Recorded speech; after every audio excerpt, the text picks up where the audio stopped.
ദൈവതിരുനാമത്തിന് മഹത്വം ഉണ്ടാകട്ടെ. വീണ്ടും ഒരു പ്രാവശ്യം കൂടി ദൈവസന്നിധിയിൽ കടന്നു വരുവാൻ ദൈവമായ കർത്താവ് സാവകാശം ഒരുക്കിയതോർത്ത് സ്തോത്രം ചെയ്യുന്നു. ദൈവവചനത്തിൽ നിന്ന് ഇന്ന് രാത്രി ചിന്തിപ്പാൻ പോകുന്ന വിഷയം, അതിനാധാരമായ ദൈവത്തിന്റെ വചനം നമുക്ക് ദൈവസന്നിധിയിൽ വായിക്കാം.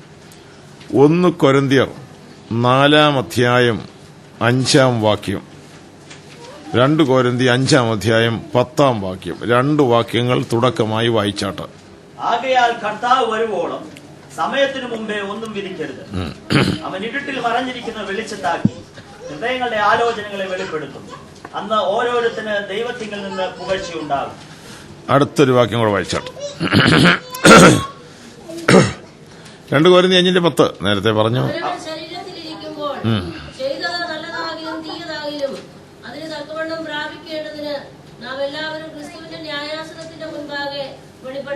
വയസ്സലോ ഇന്നലെ രാത്രി സകല ജാതിയുടെയും മനോഹര വസ്തുവായ നമ്മുടെ കർത്താവ് പ്രത്യക്ഷമാകും, മടങ്ങി വരും.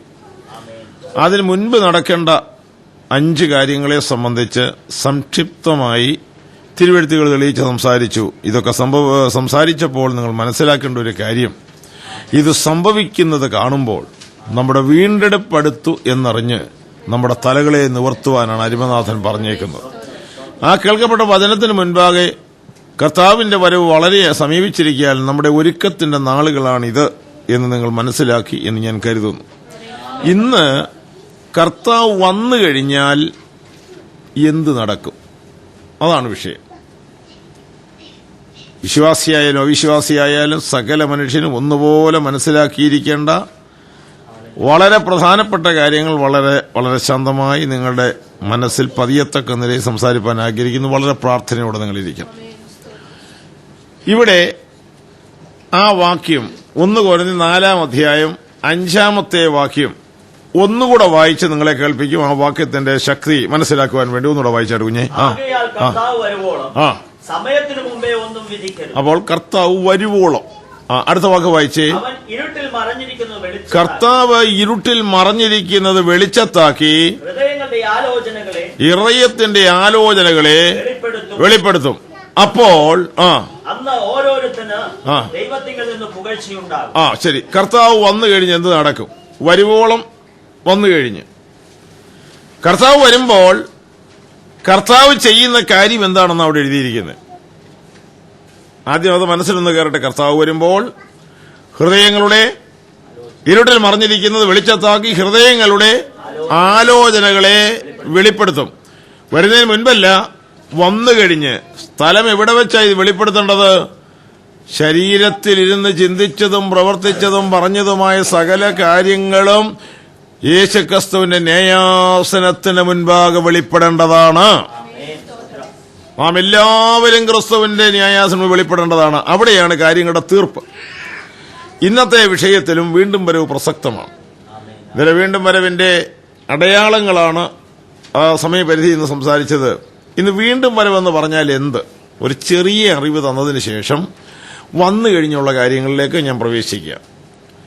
ഈ വേദപുസ്തകത്തിൽ യേശുക്രിസ്തുവിന്റെ മടങ്ങി വരവ് 668 വാക്യങ്ങളുണ്ട്. എത്ര? 668 ആവർത്തന വാക്യങ്ങൾ യേശു മടങ്ങി വരുമെന്ന് ഈ പുസ്തകത്തിലുണ്ട്. ഈ വിഷയത്തിന്റെ പ്രസക്തി ആദ്യം മനസ്സിലാക്കണം. ഇതുള്ളതോ ഇല്ലാത്തതോ, വിശ്വസനീയമോ അവിശ്വസനീയമോ, നമുക്കിത് ഏറ്റെടുക്കാവുന്നതാണോ, തെളിവുകളുണ്ടോ എന്നുള്ളതാണ്. ഞാൻ ചില തെളിവുകൾ അങ്ങോട്ട് മനസ്സിലാക്കി നിങ്ങൾക്ക് തരാം. അപ്പോൾ പഴയ നിയമം വായിച്ചാൽ കർത്താവായ യേശു ലോകത്തിലേക്ക് വരുന്നതിന് 400 വർഷത്തിനു മുമ്പ് എഴുതി പൂർത്തീകരിച്ചതാണ് സെപ്റ്റുവജന്റ് വേർഷൻ, അഥവാ എബ്രായിയിൽ നിന്ന് ഗ്രീക്കിലേക്ക് വിവർത്തനം ചെയ്ത സെപ്റ്റുവജന്റ് വേർഷൻ. അതിൽ പഴയ നിയമത്തിലെ 39 പുസ്തകങ്ങളുണ്ട്. ഈജിപ്തിലെ രാജാവായ ടോളമി തന്റെ സർവ്വദേശീയ ലൈബ്രറിയില് അലക്സാണ്ട്രിയയിലെ അലക്സാണ്ടർ മെമ്മറിയായി സ്ഥാപിച്ചതായ പട്ടണത്തില് ഒരു ലൈബ്രറി സ്ഥാപിച്ചപ്പോൾ അറിയപ്പെട്ട ഗ്രന്ഥങ്ങളെല്ലാം വിവർത്തനം ചെയ്ത് ആ ലൈബ്രറിയിൽ വയ്ക്കുവാൻ തയ്യാറെടുത്തപ്പോൾ യഹൂദന്മാരുടെ മതഗ്രന്ഥമായ പഴയ നിയമം 70-ൽ പരം യഹൂദ റബിമാരെ തന്റെ ഭണ്ഡാരച്ചെലവിലിരുത്തി എബ്രായ ഭാഷയിൽ നിന്ന് ഗ്രീക്കിലേക്ക് വിവർത്തനം ചെയ്ത ആ തർജ്ജമയ്ക്കാണ് സെപ്റ്റുവജന്റ് വേർഷൻ എന്ന് പറയുന്നത്. അതിനകത്ത് 350 പ്രാവശ്യം യേശുക്രിസ്തു മടങ്ങി വരുമെന്ന് എഴുതിയിട്ടുണ്ട്. മനസ്സിലാകുമല്ലോ പ്രസക്തി. ആ യന്ത്രത്തിന് തയ്യാറെടുപ്പിന് 400 കൊല്ലം കഴിഞ്ഞ യേശു ലോകത്തിലേക്ക് വന്നു. അങ്ങനെയാകെ 668 പ്രാവശ്യം 317 പുതിയ നിയമത്തിലും 380 പഴയ നിയമത്തിലും യേശുക്രിസ്തുവിന്റെ വീണ്ടും വരവിനെ കുറിച്ചുള്ള വാക്യങ്ങളാണ്. അപ്പോൾ വിഷയങ്ങൾ വല്ലതും പ്രസക്തി ഉള്ളതാണോ? ഇനിയും കുറെ കൂടെ തെളിവാകുവാൻ ഒന്നാം വരവിന്റെ 8 മടങ്ങ് തെളിവ് രണ്ടാം വരവിനുണ്ട്. യേശുക്രിസ്തു ലോകത്തിലേക്ക് അവതാരമെടുക്കുമെന്നുള്ള തിരുവെഴുത്തുകൾ 90-ൽ പരം വാക്യങ്ങളുണ്ട്. എന്നാൽ അതിന്റെ 8 മടങ്ങ് തെളിവ് യേശു വീണ്ടും വരവ് മടങ്ങി വരുമെന്നുണ്ട്. ഒന്നാം വരവ് കൃത്യസമയത്ത് സ്ത്രീയുടെ സന്തതിയായി കന്യകാസുതനായി ബേത്ലഹേമിൽ ജനിക്കുമെന്നും അത് ഇസ്രയേൽ കൂടെ വരുമെന്നൊക്കെ അരുളി ചെയ്ത വചനം കൃത്യനിവർത്തി അക്ഷരാർത്ഥം നടന്നതാണെങ്കിൽ 8 മടങ്ങ് തെളിവുള്ള രണ്ടാം വരവ് നടക്കുകയില്ലെന്നോ നിശ്ചയമായും വരുവാനുള്ളവൻ വരും, താമസിക്കയില്ല. അതിന്റെ തെളിവാണ് നമ്മൾ അതിനെക്കുറിച്ച് മനസ്സിലാക്കേണ്ടത്. ഈ തിരുവെഴുത്തുകളുടെ സാക്ഷ്യങ്ങൾ. ഈ പ്രസംഗം എന്നാ തുടങ്ങിയത്? BC 5000 വർഷങ്ങൾക്ക് പുറകിൽ ജീവിച്ചിരുന്നതായ എല്ലാവരും അറിയപ്പെടുന്ന ഹാനോക്ക് എന്ന് പറയുന്ന വ്യക്തിയാണ് വീണ്ടും വരവൻ ന്യായവിധിയും കൂടെ ആദ്യം പ്രസംഗിച്ചത്. ഞാനിത് രണ്ടും കൂടെ ചേർത്ത് ആ വാക്യം വായിച്ചതും അതിനെക്കുറിച്ച് തെളിയിക്കാൻ പോകുന്നത്. അപ്പോൾ ആ ഉപയോഗിച്ചിരിക്കുന്ന വാക്യം നിങ്ങൾ ശ്രദ്ധിക്കണം. വളരെ ശ്രദ്ധിച്ചാൽ മനസ്സിലാകുന്ന ഒരു കാര്യമാണ്. ഹാനോക്ക് 5000 കൊല്ലം മുമ്പ് ജീവിച്ചിരുന്ന ആളാണ്. എഴുത്തുകളോ പുസ്തകങ്ങളോ പഠിപ്പിക്കലുകളോ സ്കൂളുകളോ ലിറ്ററേച്ചറോ ഒരു തുണ്ടി കടലാസ് പോലും അറിയപ്പെട്ടതായി ഇന്ന് ലോകത്തിലില്ല. ആ കാലയളവിൽ ഹാനോക്ക് എന്ന് പറയുന്ന ഒരു കർത്തൃദാസൻ പ്രവചിച്ചു, പ്രസംഗിച്ചു. വായിക്കാമോ? ഒരു വാക്യം നിങ്ങൾക്ക് തെളിവ് വേണമല്ലോ, വാക്യങ്ങളോട് തെളിവ് വേണമല്ലോ. അത് യൂദായുടെ പുസ്തകം 14ഉം 15ഉം വാക്യങ്ങൾ നിങ്ങൾ വായിച്ചിട്ട് അതിന്റെ തെളിവായ വാക്യം നമ്മൾ കണ്ടുപിടിക്കണം. അത് കൊട്ടേഷനിൽ ഇട്ടിരിക്കുന്നു. അത് വേറെടുത്തൊന്ന് എടുത്തുകൊണ്ട് വന്നതാണ്. യൂദായുടെ പുസ്തകം 14-15 വാക്യങ്ങൾ. ആദാം മുതൽ ഏഴാമനായ ഹാനോക്കും ഇവരെക്കുറിച്ച് ഇതാ കർത്താവ് എല്ലാവരെയും വിധിപ്പാനും അവരഭക്തിയോടെ ചെയ്ത് ഭക്തിവിരുദ്ധമായ സകല പ്രവൃത്തികൾ നിമിത്തവും ഭക്തികെട്ട പാപികൾ തന്റെ നേരെ പറഞ്ഞ സകല നിഷ്ഠൂരതകൾ നിമിത്തം ഭക്തികെട്ടവരെയൊക്കെയും ബോധം വരുത്തുവാൻ 1000 വിശുദ്ധന്മാരോടുകൂടെ കർത്താവിതാ വന്നിരിക്കുന്നു. അങ്ങ് മനസ്സിലാകുമോ? ഇത് കൊട്ടേഷനിലിട്ടേക്കുമ്പോൾ ലിറ്ററേച്ചറെ കുറിച്ച് അറിയാമല്ലോ. എവിടുന്നെങ്കിലും കടമെടുക്കുന്ന വാക്കുകൾ കൊട്ടേഷനകത്താണ് ഇടുന്നത്. ഈ ഹാനോക്കിന്റെ പ്രസംഗം പഴയ നിയമത്തിലാണ്, പുതിയ നിയമത്തിലല്ല. എന്നാൽ വേദപുസ്തകത്തിൽ 66 പുസ്തകങ്ങളിൽ ഈ പ്രസംഗമില്ല. പിന്നെ ഇത് എവിടെ നിർത്തോണ്ട് വന്നതാ? ഇസ്രായേൽ അംഗീകരിക്കുന്ന അവരുടേതായ 2 ബുക്കുകളുണ്ട്. തന്മൂദ് എന്ന് പറയും, 1, 2 ട്രഡീഷൻ. 5000 വർഷം ലോകത്തിൽ സംഭവിച്ച സത്യസന്ധമായ ചരിത്രങ്ങളുടെ തെളിവുകളാണ് ഈ തന്മൂദിലും പാരമ്പര്യമായി ഈ ട്രഡീഷൻ എന്ന് പറഞ്ഞ പുസ്തകത്തിൽ എഴുതിയിരിക്കുന്നത്. സത്യമായ വസ്തുതകളെ എഴുതി വച്ചിരിക്കുന്നു. ഈ 2 പുസ്തകങ്ങളിൽ നിന്നാണ് ഹാനോക്കിന്റെ പ്രസംഗം എടുത്ത് ഇവിടെ കോട്ട് ചെയ്തിരിക്കുന്നത്. ഹാനോക്ക് ഏത് പള്ളിക്കൂടത്തിലാണ് പഠിച്ചത്? ബൈബിൾ സ്കൂളില്ല, സെമിനാരിയില്ല, കോളേജില്ല, സ്കൂളില്ല, യൂണിവേഴ്സിറ്റിയിൽ ഒന്നുമില്ല. പിന്നെ എവിടുന്ന ഇത് പഠിച്ചത്? ചുമ്മാ അങ്ങ് പ്രസംഗിക്കാനൊക്കെ? ഹാനോക്കിന്റെ ഹിസ്റ്ററി ഉൽപ്പത്തി പുസ്തകം 5-ാം അധ്യായത്തിൽ കാണുന്ന ഹാനോക്ക് ഇവൻ തന്നെ. അദ്ദേഹം പഠിച്ചത് കർത്താവിനോടുകൂടെ ഹാനോക്ക് 300 വർഷങ്ങൾ സംവത്സരം നടന്നു. ശിഷ്യന്മാർ യേശുവിന്റെ കൂടെ 3.5 കൊല്ലമേ നടന്നുള്ളൂ. ഹാനോക്ക് 300 കൊല്ലം ദൈവത്തോടുകൂടെ നടന്നു. മക്കളെ ജനിപ്പിച്ച് കുടുംബസ്ഥനായി ജീവിച്ച് അതേ ഭക്തിയിലും യോഗ്യതയുമായി ജീവിച്ച ഒരു മനുഷ്യനാണ്. എല്ലാ ദിവസവും കർത്താവ് ഹാനോക്കിന്റെ അവിടെ വരും. ഹാനോക്കിനെ വിളിച്ചുകൊണ്ട് നാടൊക്കെ ചുറ്റും. ഹാനോക്കിനോട് ഇങ്ങനെ ചോദിക്കും, ന്യായമായ മോനെ, ഇവിടുത്തെ ജീവിതം എങ്ങനെയുണ്ട്? അയൽക്കാരെങ്ങനെയുണ്ട്? പട്ടണം എങ്ങനെയുണ്ട്? ചുറ്റുപാട് എങ്ങനെയുണ്ട്? അപ്പോൾ ഹാനോക്ക് മറുപടി പറയുന്നത്, എന്റെ അപ്പച്ച ഇവിടെ നീതിയായി സത്യമായും ഭക്തിയായും ജീവിക്കുന്നതിനോട് ജീവിക്കാൻ പറ്റുകയില്ല. ഹാസ്യമായ ചരൽക്കല്ല് കരുണ എന്നെ വാരി ഹാസ്യത്തിലെറിയുന്നതായ വൻപന്മാരും ദുഷ്ടന്മാരുമാണ് ഇവിടെ ജീവിക്കുന്നത്. അപ്പോൾ കർത്താവിന്റെ മറുപടി ഇങ്ങനെയാണ്, മകനെ, നിന്റെ ശബ്ദം അടക്കി വെക്കല്ല്, നീ പറയേണ്ടത് വിളിച്ചു പറ, ഉറച്ചു പറ, ഞാൻ ഇതിന് കൂലി കൊടുക്കാൻ വരുന്നുണ്ട്. ഇതാ കർത്താവ് വരുന്നു. അന്ന് പുള്ളിയുടെ പ്രസംഗം തുടങ്ങി, ഇതാ കർത്താവ് വരുന്നു. അതെ, ഭക്തികെട്ട പാപികൾക്ക് ഭക്തികെട്ട എല്ലാ പ്രവൃത്തികളിലും അവർ ചെയ്തു പോയ ദുഷ്ടപ്രവൃത്തികളും വാക്കുകളും നിമിത്തം ഭക്തികെട്ടവരെയൊക്കെ ബോധം വരുത്തുവാനും ന്യായം വിധിപ്പാനും തന്നെയല്ല വരുന്നത്, 1000 വിശുദ്ധന്മാരുടെ പരിവാരങ്ങളുമായി നമ്മുടെ കർത്താവ് ഇറങ്ങി വരുന്നു. ഈ 1000 എന്ന് ഹാനോക്ക് പറഞ്ഞപ്പോൾ ഈ 1000 എന്ന് പറയുന്ന ഈ വലിയ സമൂഹവുമായി അല്ലെങ്കിൽ ലക്ഷോപലക്ഷങ്ങളുമായി വരുന്ന വരവ് വിശ്വാസയോഗ്യമാണോ? തിരുവെഴുത്തിലെ എല്ലാം തിരുവെഴുത്തോട് തെളിയിച്ചിരിക്കണം. കാരണം സംശയം ഇതിൽ ലെവലേശം വന്നുകൂടാ. ഞാൻ 2 വാക്യം നിങ്ങളുടെ മെമ്മറിയിലോട്ട് കൊണ്ടുതരാം.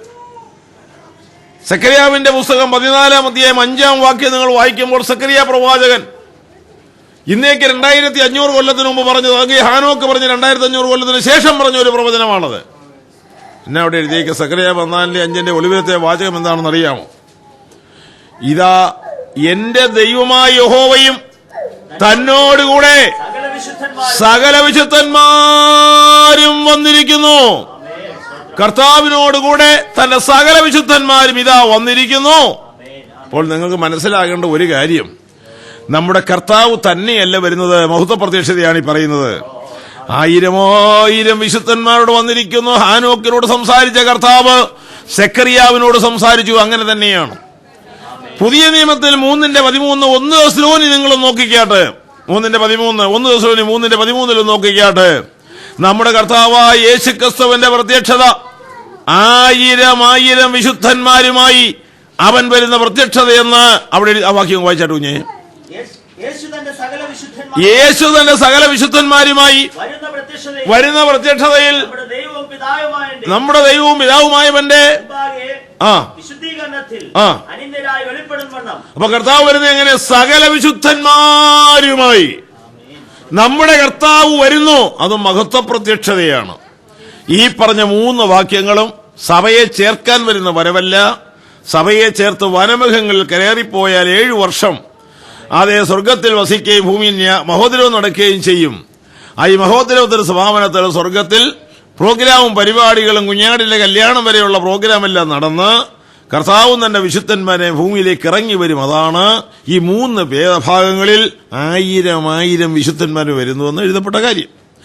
ഇനി നമുക്ക് വാക്യത്തിന്റെ മുൻപോട്ടുള്ള ഗമനത്തിലേക്ക് പോകൊണ്ട് വേദപുസ്തകത്തിലെ ഒരു സർവേ എടുത്താൽ വീണ്ടും വരവിനെ സംബന്ധിച്ചുള്ള ഉപദേശങ്ങളുടെ ന്യായോചിതമായ നിലയിൽ അംഗീകാരയോഗ്യമായ വചനങ്ങളുടെ ഒരു സൂചന ലഭിക്കേണ്ടത് ആവശ്യമാണ്. ചില തെളിവുകൾ മാത്രം. അതേ ദിവസങ്ങൾ തന്നെ അത് കണ്ടിന്യൂ ചെയ്ത് കഴിഞ്ഞാൽ ഉൽപ്പത്തി പുസ്തകം മുതൽ വെളിപ്പാട് പുസ്തകം വരെ ശരിക്കും നിറഞ്ഞു നിൽക്കുന്ന ഒരു സബ്ജക്റ്റ് എന്റെ ചുരുങ്ങിയ സമയത്തിനകത്ത് തെളിവ് തന്നു പോകാമെന്നേ ഉള്ളൂ. അതിന്റെ ആവശ്യമേ തൽക്കാലം നമുക്കുള്ളൂ, സമയവും അതിനേ ഉള്ളൂ. ആ വിഷയത്തിൽ നമുക്ക് പഠിക്കുമ്പോൾ ഹാനോക്കിന്റെ കാലയളവിനെ കുറിച്ച് പറഞ്ഞല്ലോ. 5000 കൊല്ലം മുമ്പേ ഉള്ള ഹാനോക്കിന്റെ കാലയളവ്. ഇതൊന്ന് കഴിയട്ടെ. 4000 കൊല്ലം മുമ്പ് ജീവിച്ചിരുന്ന ഇയ്യോബ് ഇതിനെക്കുറിച്ച് എന്ത് പറയുന്നു? ഭക്തന്മാർ ഏത് കാലത്തുണ്ടോ അന്ന് വീണ്ടും വരവിന്റെ പ്രസക്തി ഉണ്ട്.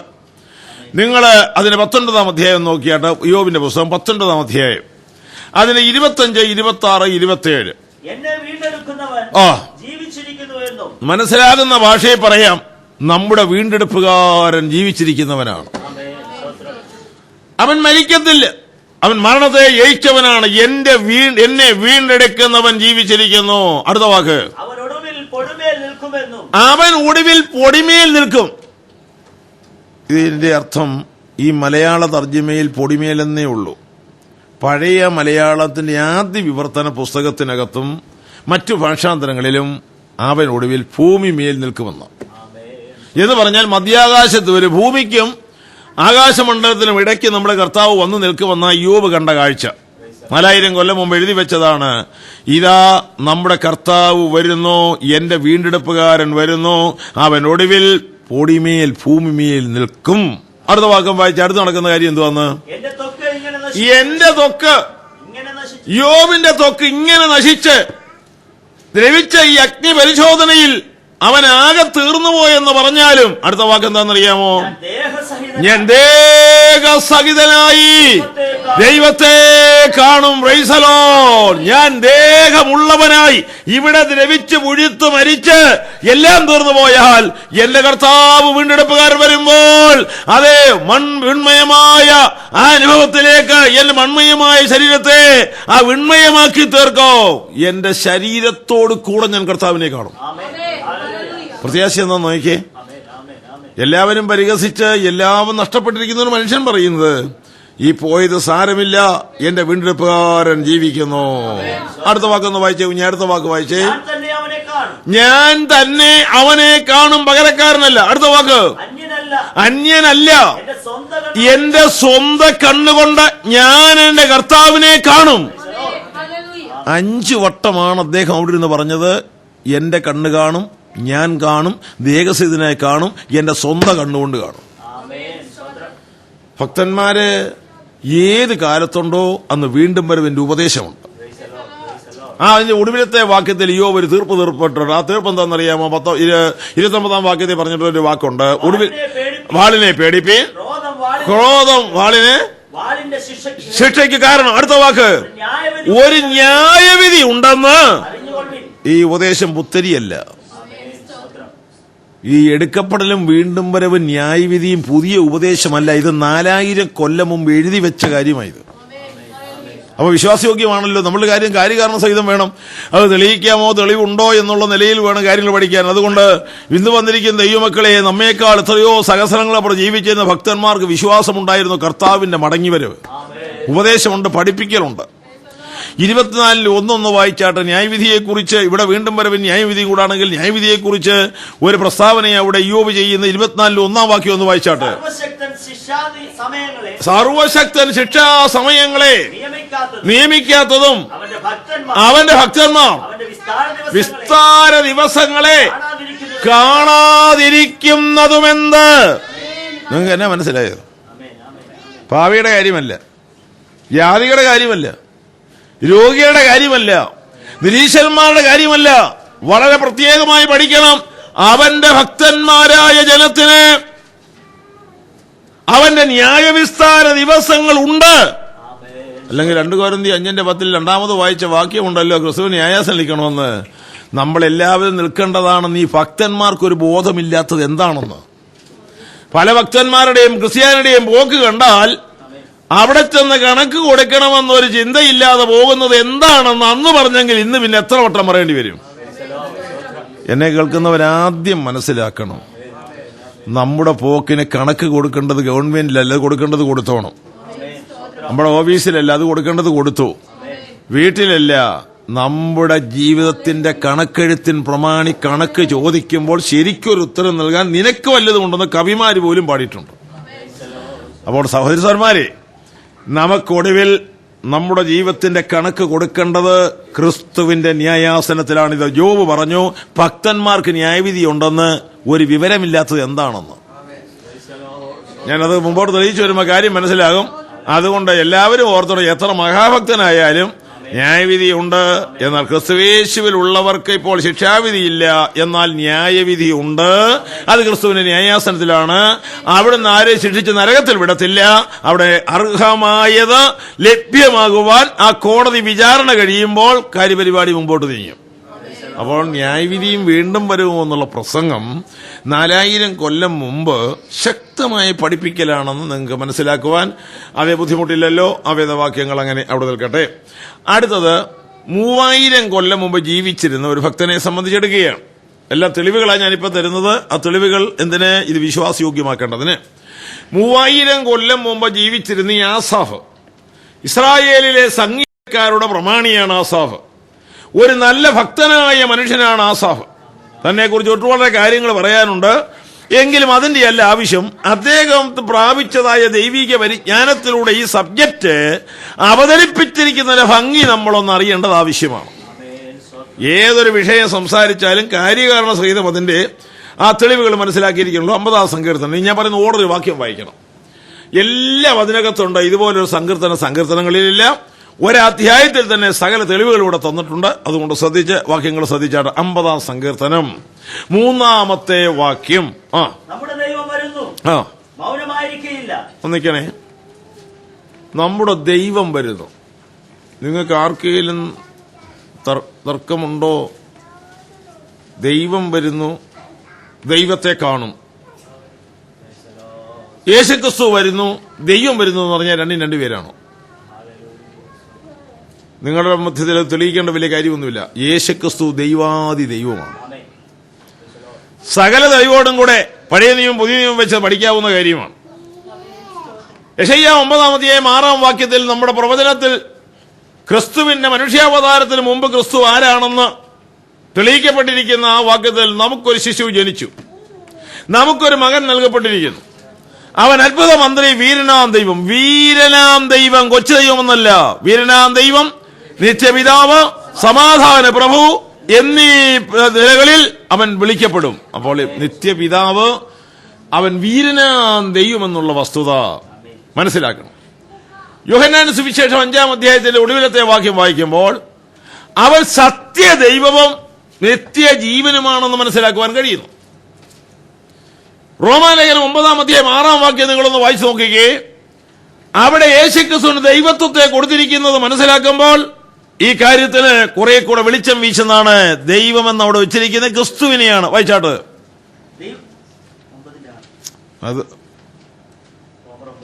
അതെ, ദൈവവചനം വൃഥാവായി പോയെന്നല്ല, ഇസ്രായേലിൽ നിന്ന് ഉത്ഭവിച്ചവരെല്ലാം ഇസ്രായേലരെന്നും അബ്രഹാമിന്റെ സന്തതിയാകയാൽ എല്ലാവരും മക്കളെന്നും വരികയില്ല. 5-ാം വാക്യം വരും.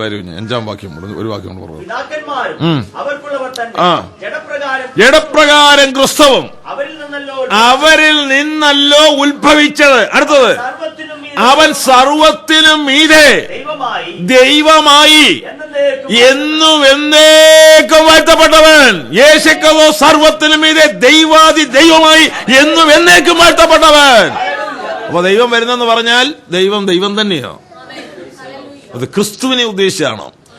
വെളിപ്പാട് 15-3 വാക്യം ഒന്ന് വായിച്ചാൽ ഒരുപാട് തെളിവുകൾ ഇതിനൊക്കെ കാര്യങ്ങൾ സംശയമൊന്നും വരരുത്. ഒരിടത്ത് പറയുന്നു ദൈവം വരുന്നത്, ഒരിടത്ത് പറയുന്നത് ക്രിസ്തു വരുന്നെന്ന്. അതിൽ രണ്ടും രണ്ടാണെന്നാരും ധരിക്കരുത്. രണ്ടും ഒന്നാണെന്ന് പ്രൂഫ് ചെയ്യുകയാണ്. വായിച്ചാട്ട് 15-3.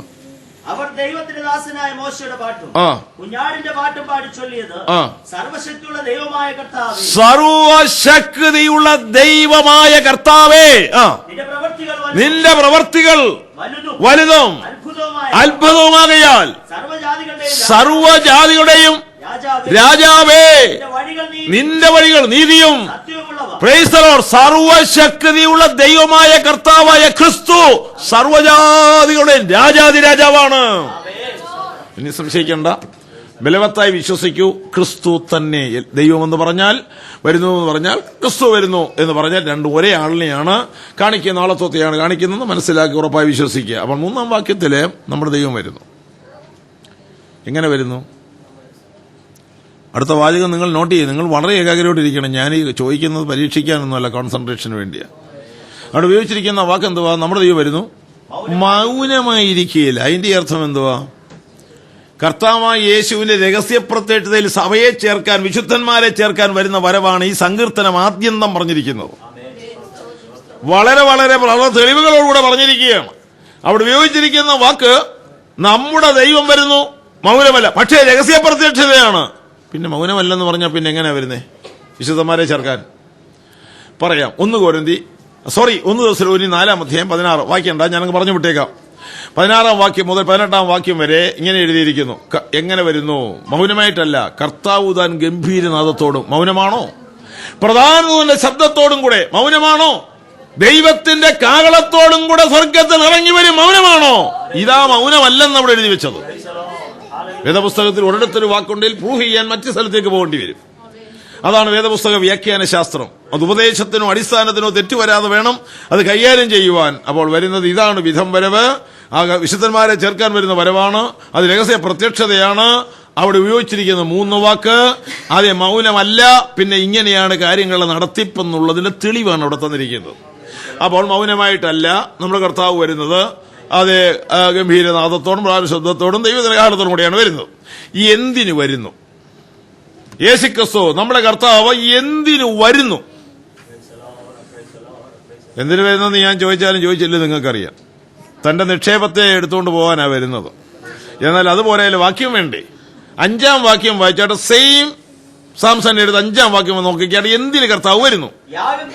യാഗം കഴിച്ച് എന്നോട് നിയമം ചെയ്തവരായ എന്റെ വിശുദ്ധന്മാരെ എന്റെ അടുക്കൽ കൂട്ടുവീൻ. ഇതുവരെ ആ ഡിക്ലറേഷൻ, ആ കൽപ്പന സ്വർഗത്തിൽ നിന്ന് പുറപ്പെട്ടിട്ടില്ല. യാഗം കഴിച്ച് നിയമം ചെയ്തെന്ന് പറഞ്ഞാൽ എന്താ? കർത്താവായ യേശുക്രിസ്തുവിന്റെ കാൽവറിയിലെ പരമയാഗത്താൽ പിതാവായ ദൈവത്തോട് നിരന്ന തന്റെ വിശുദ്ധന്മാർ പഴയ നിയമത്തിലും പുതിയ നിയമത്തിലും അതേ ദൈവത്തോട് നിലപ്രാപിച്ച് അതേ ജീവനും ഭക്തിയുമായി ദൈവത്തെ ആരാധിക്കുന്ന തന്റെ ഭക്തന്മാരെ ചേർക്കുവാൻ നമ്മുടെ കർത്താവ് വരുന്ന ഓരോരുത്തരായിട്ടാണ് അങ്ങോട്ട് പോകുന്നത്. എന്നാൽ മറക്കരുത്, അവൻ ഒരുമിച്ച് നമ്മളെ ഈ പാളയത്തിൽ നിന്ന് പുറപ്പെടുവിച്ച് സ്വർഗത്തിലെത്തേക്കോ യാഗം കഴിച്ച് നിയമം ചെയ്ത വിശുദ്ധന്മാരെ ഒരുമിച്ച് കൂട്ടാൻ ഇന്നു രാത്രി സ്വർഗ സിംഹാസന കൽപ്പനയുണ്ടായാൽ അതേ ആ കൂട്ടിച്ചേർപ്പ് ഈ രാത്രി നടക്കും. ഇവിടെ കയറി വരുവീരുന്ന മധ്യാകാശം ഒന്നുള്ള കുഞ്ഞാട് വിളിക്കുമ്പോൾ രക്തം കൊടുത്ത് വിലയ്ക്ക് വാങ്ങി വിശുദ്ധന്മാർ എടുക്കപ്പെടോ. ക്രിസ്തുവിൽ മരിച്ചവർ ഉയർക്കും ജീവനോടിക്ക് നമ്മൾ അതേ രൂപാന്തരപ്പെടുകയും അതേ ഉയർത്തെഴുന്നേൽപ്പ് നടക്കുകയും ചെയ്യും. അതിനാണ് കർത്താവ് വരുന്നത്. നമ്മൾ സീറ്റ് പിടിക്കാൻ പിടിക്കലാണ്. പലയിടത്തും അക്കാര്യത്തിലൊട്ടും മോശമൊന്നുമില്ല. സ്വർഗത്തിൽ സീറ്റ് പിടുത്തമില്ല. അങ്ങനെ വല്ലതും മനസ്സുണ്ടെങ്കിൽ ഞാൻ പറയുന്നു, സീറ്റ് ഇല്ലാത്ത സ്ഥലത്താണ് നമ്മളെ കൊണ്ട് നിർത്തുന്നത്. പിന്നെ എവിടെ ഇട്ട് തള്ളാനാ സീറ്റ് പിടുത്തത്തിന്? അവിടെ വിസ്തരിച്ച് വിചാരണ ചെയ്ത് വിധി കഴിയുമ്പോൾ ഇവനെ ഏത് സീറ്റ് ഇരുത്താൻ കൊള്ളാം? VIP-യുടെ കൂടാണോ, ഓർഡിനറി കേസാണോ, തറയിലാണോ? തറയില്ല. ഇവനെ എവിടെ ഇരുത്താൻ കൊള്ളാം? ഇവിടെ ചെയ്തതിന്റെ പ്രവൃത്തികളെ ഇതപരിശോധന ചെയ്തേച്ച് അവിടെ കൊണ്ടിരുത്താനുള്ള സീറ്റ് തീരുമാനിക്കുന്നത് ഈ കോടതിയാണ്. അതുകൊണ്ട് സീറ്റില്ലാത്ത പ്ലേസിൽ കൊണ്ട് നിർത്തുമെന്ന് പറഞ്ഞാൽ നിങ്ങൾ ആയിരിക്കും കാല് കഴിച്ചിട്ട് അങ്ങോട്ട് പോകണമെന്നുള്ള നിരാശയൊന്നും വരുത്തരുത്. കാല് കഴിക്കത്തില്ല. ഈ ശരീരം തേജസ്സിന്റെ പുത്തൻ ശരീരം വിധാനത്തിലൊക്കെ അങ്ങ് നിൽക്കുക. കസേരയോ അല്ലെങ്കിൽ ഇരിക്കാനോ നിൽക്കാനോ സ്ഥലമൊന്നും വേണ്ട. വിധാനത്തിൽ തന്നെ നിൽക്കത്തക്ക തേജസ്സിന്റെ പുത്തൻ ശരീരമാണ്. പേടിക്കേണ്ട, അവിടെ നിന്നേ പറ്റുള്ളൂ. നമ്മൾ നിൽക്കുന്ന കാര്യം പോട്ടെ, ഇതിലേറ്റവും മിടുമിടുക്കനായ പൗലോസ് അപ്പോസ്തലൻ പറഞ്ഞിരിക്കുന്ന കാര്യം താനെ പോലെ അധ്വാനിച്ച ഒരുപാട് സഭയിൽ ഉണ്ടായിട്ടില്ല. അപ്പൊ അദ്ദേഹം പറഞ്ഞേക്കുന്ന വാക്കുകൾ ഞാൻ ചൂടെ അങ്ങ് ചേർക്കുകയാണ്. സീറ്റില്ലെന്നൊക്കെ പറഞ്ഞപ്പോൾ ആ വിചാരണ ചെയ്യുന്നിടത്ത് സീറ്റില്ലത് കോടതിയല്ലേ?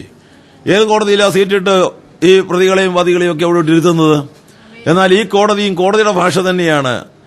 അവനവൻ ശരീരത്തിരിക്കുമ്പോൾ ചെയ്യുന്ന നല്ലതാകലും തീയലും എതിർക്കണം പ്രാപിപ്പാൻ നമ്മളെല്ലാവരും ക്രിസ്തുവിന്റെ ന്യായാസനത്തിന് മുമ്പിൽ നിൽക്കേണ്ടതാണ്.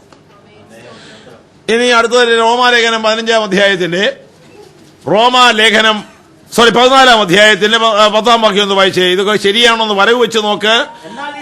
എന്നാൽ നീ സഹോദരനെ വിധിക്കുന്നതെന്ത്? അല്ലോ നീ സഹോദരനെ ധിക്കരിക്കുന്നതെന്ത്?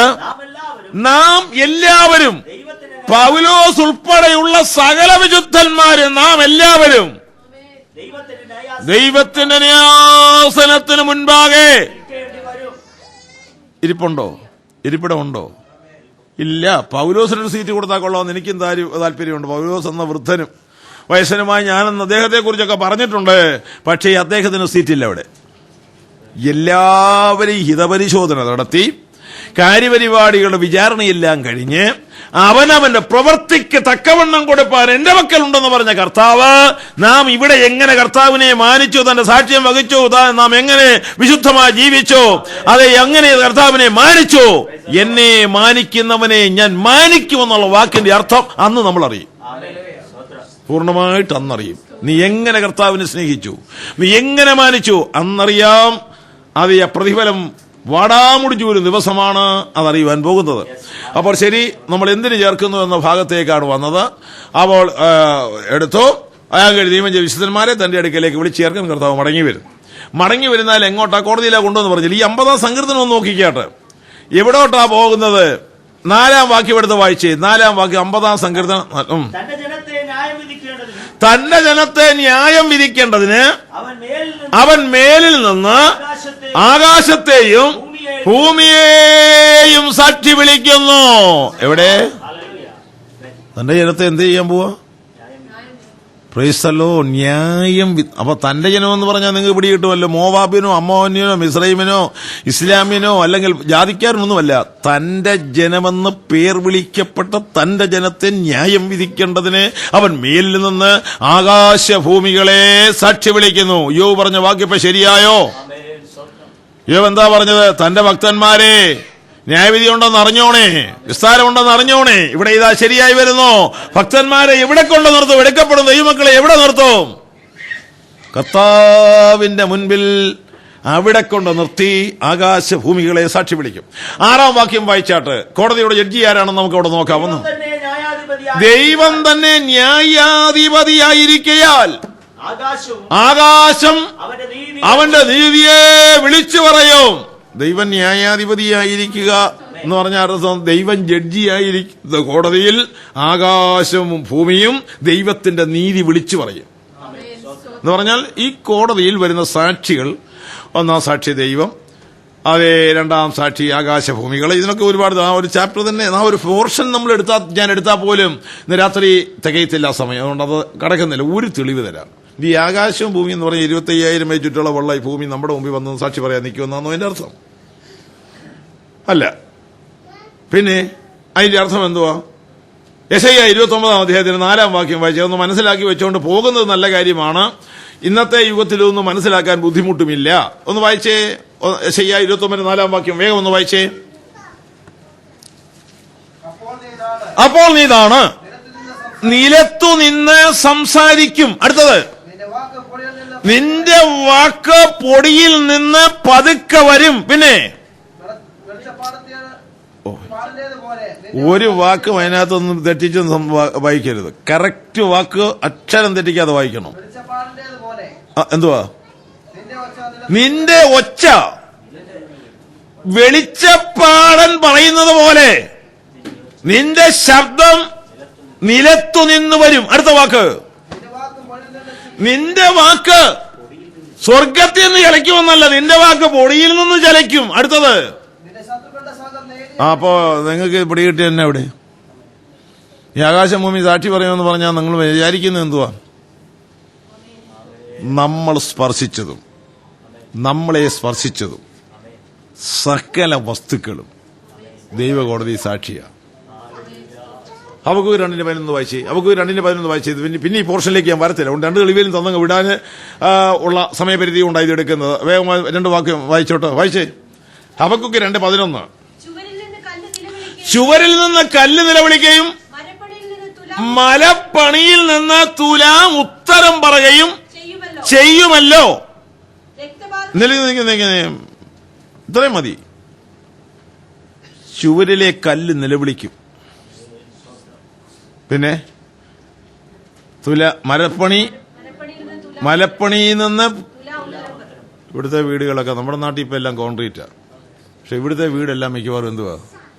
മരപ്പണിയാ, കഴുക്കോലും മറ്റ് സാമാനമൊക്കെയാണ്.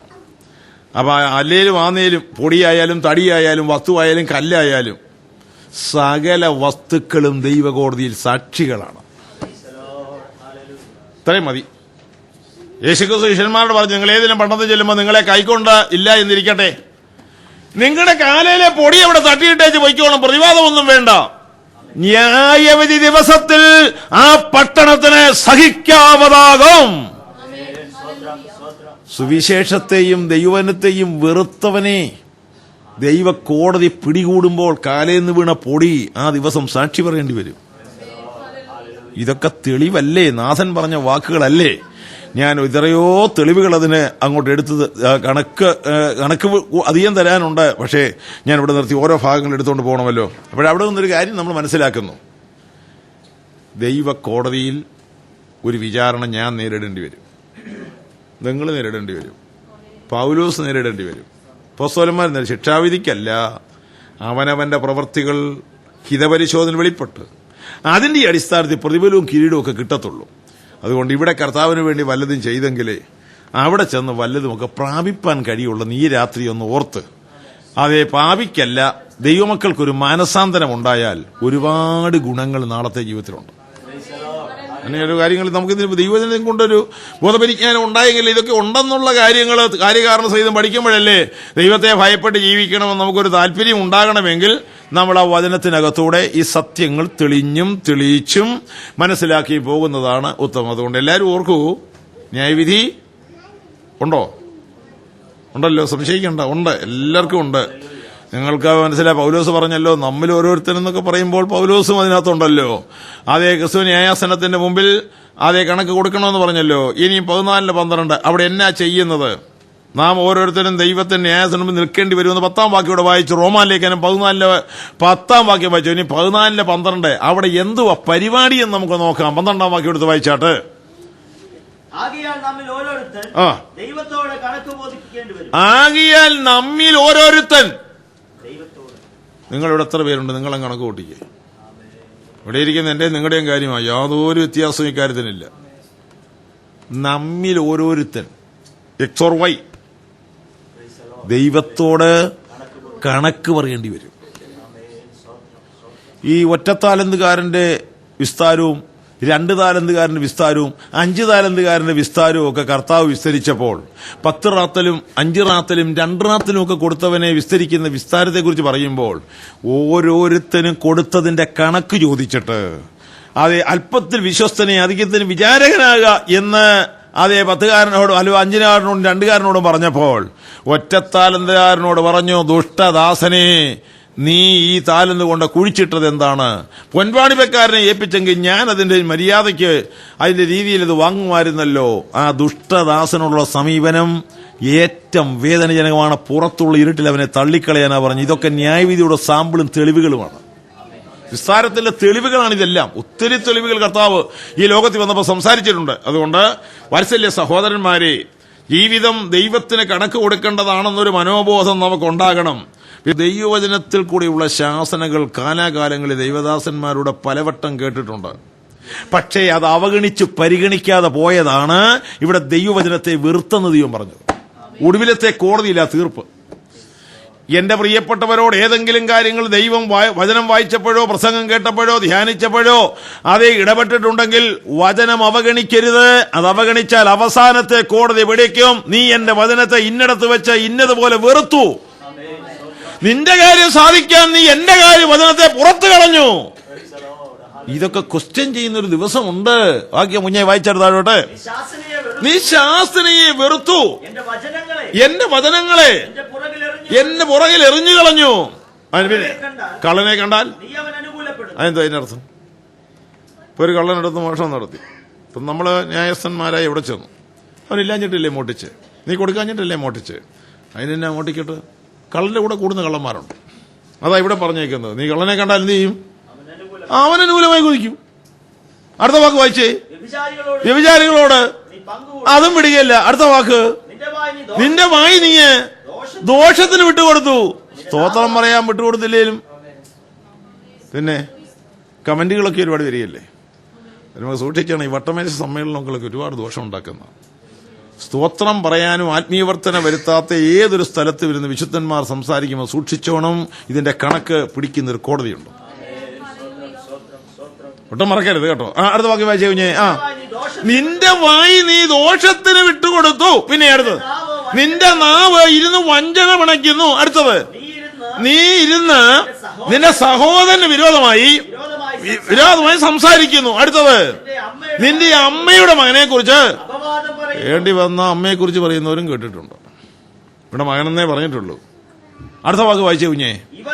ഇവ നീ ചെയ്തു, ഞാൻ മിണ്ടാതിരിക്കിയാൽ ഞാൻ നിന്നെ പോലുള്ളവരാണെന്ന് നീ ധരിച്ചു വെച്ചിരിക്കുകയാണ്. ദൈവത്തെ മറക്കുന്നവനെ ഇത് ഓർത്തോ. നിന്റെ കണ്ണിന് മുമ്പ് ഞാനിപ്പോ നിരത്തി വെക്കുന്ന ഒരു ദിവസം ഉണ്ടെന്ന് അവിടെ എഴുതിയേക്കുന്നേ. ഞാൻ നിന്റെ കണ്ണിന്റെ മുൻപിൽ ഇവകളെ നിരത്തി വെക്കും. പിന്നീട് ആ ബാക്കി പരിപാടി നടത്തുന്നേ. ഒരുത്തനും ഞാൻ അറിഞ്ഞില്ല കേട്ടില്ലെന്നും പറയാൻ ഒക്കത്തില്ല. സകല പരിപാടികളും നിരത്തി വെച്ചിട്ട് നമ്മുടെ മനസാക്ഷി മനസ്സിലാക്കുന്ന നിലയിൽ ഇത് ഇനി അവിടെ ചെന്ന് തെറ്റിപ്പോയെന്ന് പറഞ്ഞാൽ രക്ഷയില്ല. ഇപ്പോ തെറ്റിപ്പോയെന്ന് പറഞ്ഞാൽ ക്ഷമയുണ്ട്.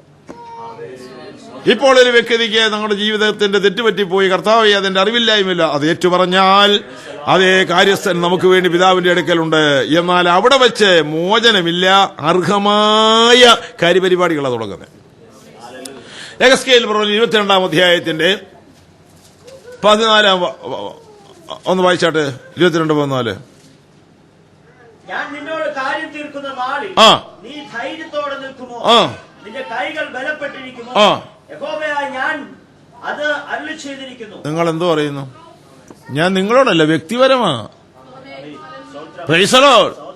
സിഡ്നിക്കാരെ മൊത്തം വിളിച്ചല്ല, ഓസ്ട്രേലിയക്കാരെ മുഴുവൻ വിളിച്ചല്ല, കേരളക്കാരെ മുഴുവനല്ല, ഓരോരുത്തരെയാ വിളിക്കുന്നത്. ഞാൻ നിന്നോട് കാര്യം തീർക്കുന്ന ദിവസത്തിൽ നീ ധൈര്യത്തോടെ എന്റെ മുമ്പിൽ നിൽക്കുമോ? നിന്റെ കരങ്ങൾ അവിടെ ബലപ്പെട്ടിരിക്കുമോ? യഹോവയായ ഞാൻ തന്നെ ചോദിക്കുന്നു, ഞാൻ നടത്തിയെടുക്കുകയും ചെയ്യും. ഇത്രയും സൂപ്പർ കമാൻഡിൽ നമ്മുടെ ദൈവം പറഞ്ഞ ഈ വാക്കുകളൊക്കെ നിങ്ങളുടെ മനസ്സിലൊന്ന് പരിവർത്തനം ചെയ്തെങ്കിൽ നാളെയുടെ ജീവിതം ദൈവത്തിന് പ്രസാദകരമായിരിക്കും. അത് മനസ്സിലാക്കി, അത് നമ്മൾ ഏറ്റെടുക്കുന്ന ദൂതാണ്. അത് വളരെ ശ്രദ്ധേയമായി മനസ്സിലാക്കണം. ഉണ്ട്. അപ്പൊ 50-ാം സങ്കീർത്തനത്തിന്റെ വിവർത്തനം നമ്മൾ ഒരുമാതിരി ഒന്ന് മനസ്സിലാക്കിയാൽ, അത് ദൈവകോടതിയുടെ സാക്ഷികള്, അവിടെ കോടതിയുടെ വിചാരണ രീതികള്, ഈ എല്ലാ കാര്യങ്ങളും, കർത്താവിന്റെ വരവും, എടുക്കപ്പെടുന്ന ജനങ്ങളും അനുബന്ധമായി അനുഭവിക്കേണ്ട വിഷയങ്ങളുടെ വിശദീകരണം നമുക്ക് അവിടെ മനസ്സിലാക്കുവാനായിട്ട് കഴിയും. ഈ വിഷയം വെളിപ്പാട് പുസ്തകം വരെ ഇതേ ശൃംഖലയിൽ തെളിയിച്ചു പോകാം. ഈ പറഞ്ഞ കാര്യമുണ്ടല്ലോ, വെളിപ്പാട് പുസ്തകം വരെ ഇതേ രൂപത്തിൽ അങ്ങോട്ട് തെളിയിച്ചു പോകാം. എല്ലാ പുസ്തകങ്ങളിലും ഒരു തെളിവുണ്ട്.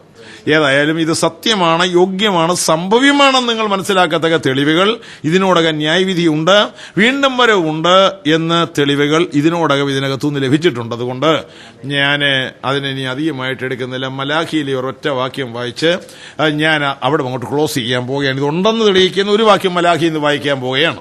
അത് പഴയ നിയമത്തിലെ ഒടുവിലത്തെ പുസ്തകമാണ്. മലാഖി 3:5 വാക്യം എടുത്ത് വായിച്ചിട്ട് ആ തെളിവുകളുടെ പോർഷൻ ഞാൻ ക്ലോസ് ചെയ്യാൻ പോകാം. വായിച്ചാട്ടെ. ഞാൻ ന്യായവിധിക്കായി നിങ്ങളോട് അടുത്തു വരും.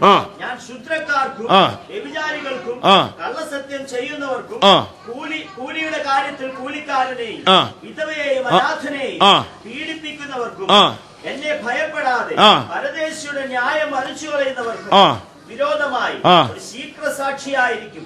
എന്താ മനസ്സിലായി? ആരാ വരുന്നേ? കാര്യപരിപാടി തീർക്കാൻ വരുന്ന വ്യക്തി ആരാ? ഞാൻ ശീഘ്ര സാക്ഷിയായിരിക്കും. ആർക്കൊക്കെയാ ഇതില്?